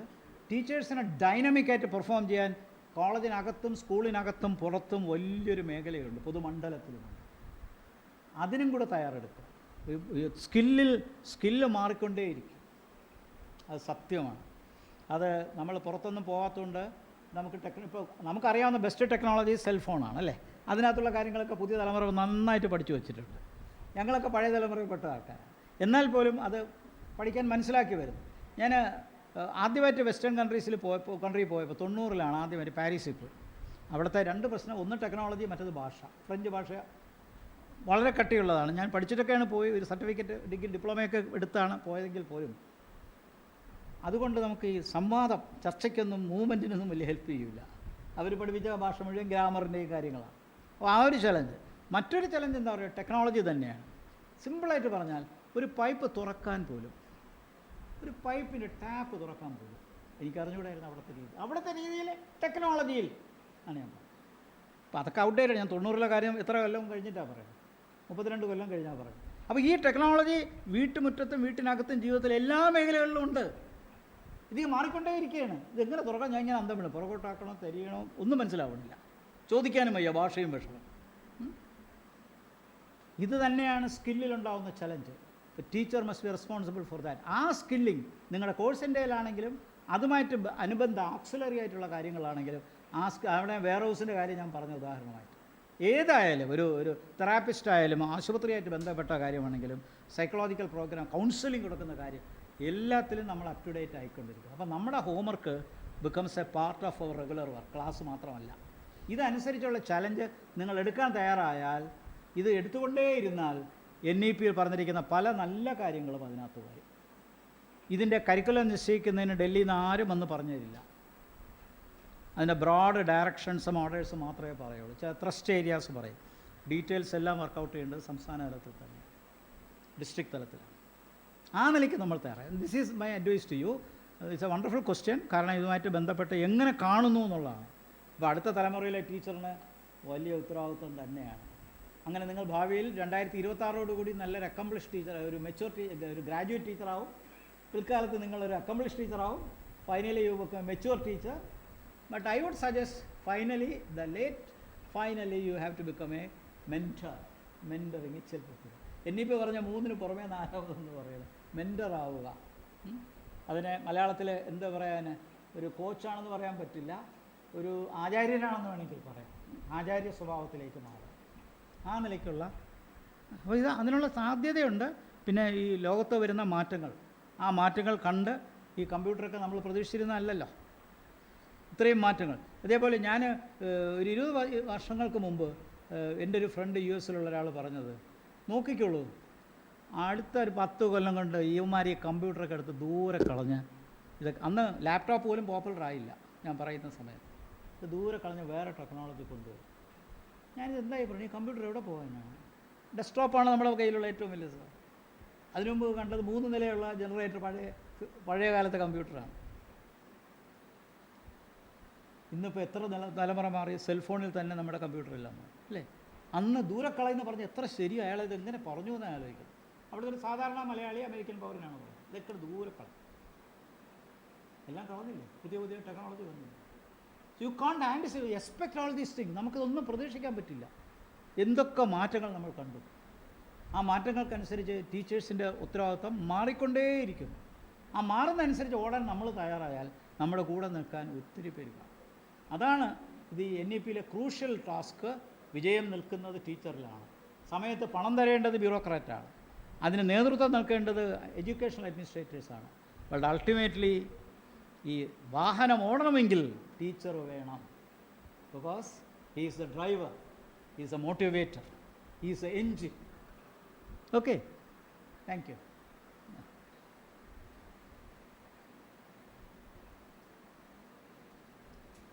അവിടെ ഒരാൾ ഒരു ചോദ്യം കൂടെ ചോദിക്കാൻ എണീച്ചു. അതെ,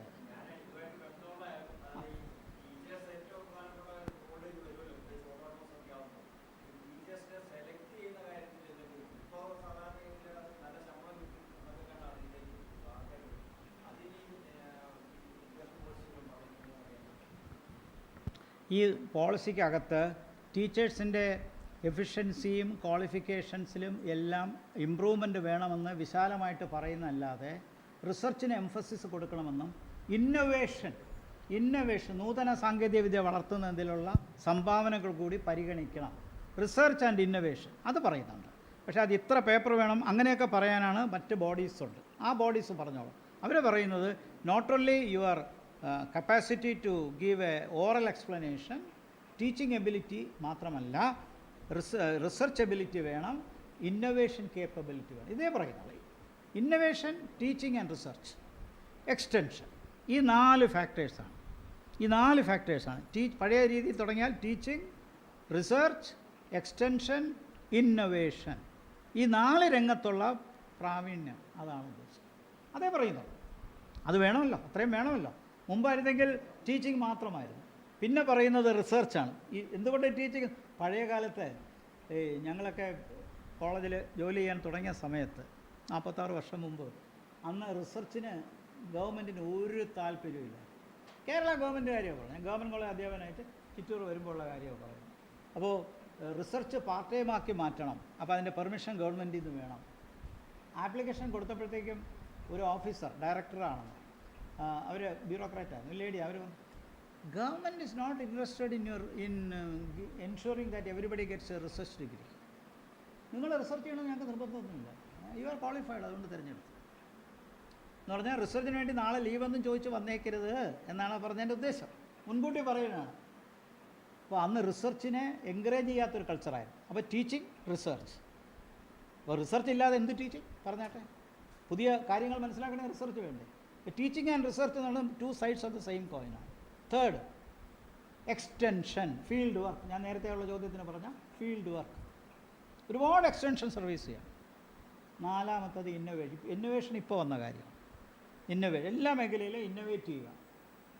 ഈ മേഖലയിൽ ഇന്നൊവേറ്റ് ചെയ്ത് നമ്മൾ കൊണ്ടുവന്ന പുതിയ ആശയങ്ങൾ പേപ്പറായിട്ടോ എല്ലാം പബ്ലിഷ് ചെയ്യുക. അതുകൂടി നിങ്ങളുടെ സെലക്ഷനിൽ പരിഗണിക്കണം. ഇതാണ് പറയുന്നത്. ബിയോണ്ട് മിനിമം ബേസിക് ക്വാളിഫിക്കേഷൻ ഇതൊക്കെ. കാരണം അങ്ങനെ വന്നാലേ അത്തരം ടീച്ചേഴ്സ് സമൂഹത്തിന് ഗുണമുണ്ടാവുകയുള്ളൂ. അപ്പോൾ അതനുസരിച്ചുള്ള കൂടുതൽ പോയിൻറ്റ്സ് എങ്ങനെ ഉണ്ടാക്കണം എന്നുള്ളത് അതാത് സ്റ്റേറ്റുകൾക്ക് തീരുമാനമെടുക്കാം. ഇതിനപ്പുറം പോളിസിക്ക് പറയാൻ പറ്റില്ല. ഐഡിയാസ് തന്നല്ല, ഇതിനപ്പുറം അവർ നിങ്ങളുടെ കോളേജോ നിങ്ങളുടെ സ്റ്റേറ്റോ ഒക്കെ തീരുമാനം എടുത്തോട്ടെ.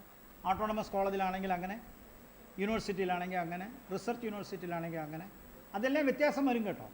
ഇപ്പോൾ ഇന്ത്യൻ ഇൻസ്റ്റിറ്റ്യൂട്ട് ഓഫ് സയൻസിൽ റിക്രൂട്ട് ചെയ്യുന്ന പ്രോസസ്സിലല്ല സെൻട്രൽ യൂണിവേഴ്സിറ്റി ചെയ്യുന്നത്. Central university UGC rules follow ചെയ്യുന്ന അത്രയും കാർക്കശ്യമായിട്ട് സ്റ്റേറ്റ് യൂണിവേഴ്സിറ്റി ഫോളോ ചെയ്യുന്നില്ല.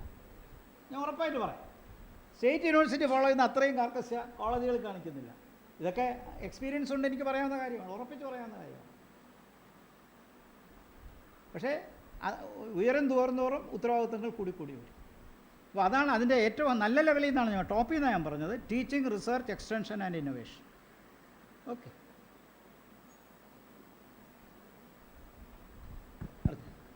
We are winding up with the first session. Now I request Sunil Sir, IQAC Coordinator, Maragasinas College, to deliver the vote of thanks.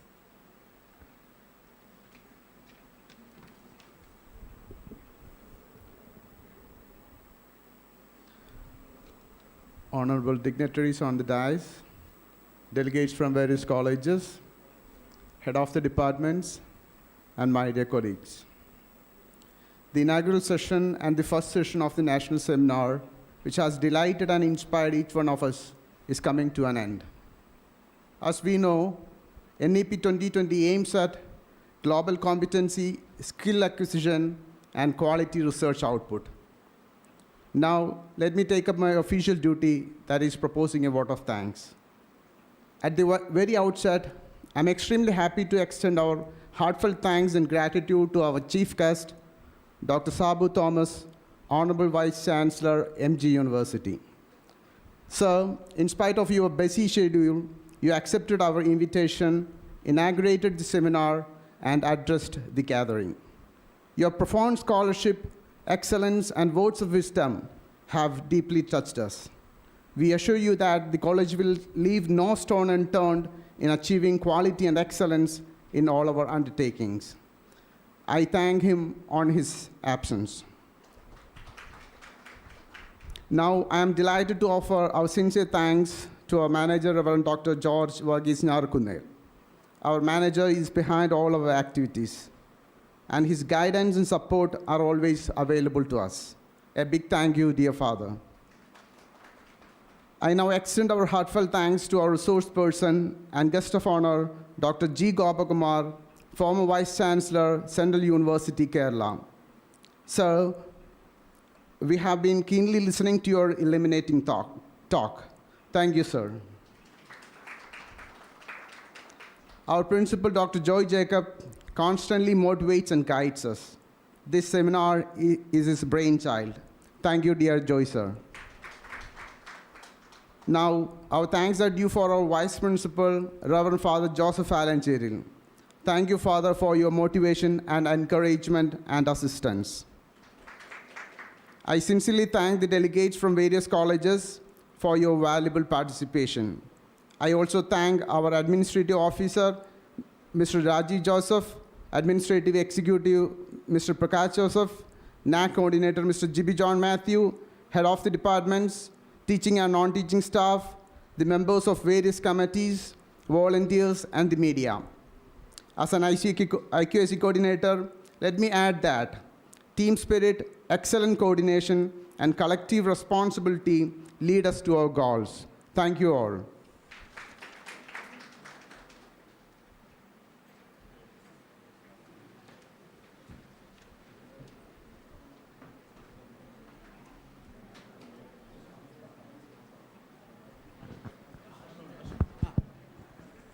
Attention please. താഴെ ഓഡിറ്റോറിയത്തിൽ എല്ലാവർക്കും lunch ഉണ്ടായിരിക്കുന്നതാണ്. കഴിക്കുക. നമുക്ക് അടുത്ത സെഷൻ 1:45 തുടങ്ങണം. Father is on the way. Next resource person is on the way. He will be here by 1:30 or 1:40. Okay, go for your lunch. Thank you.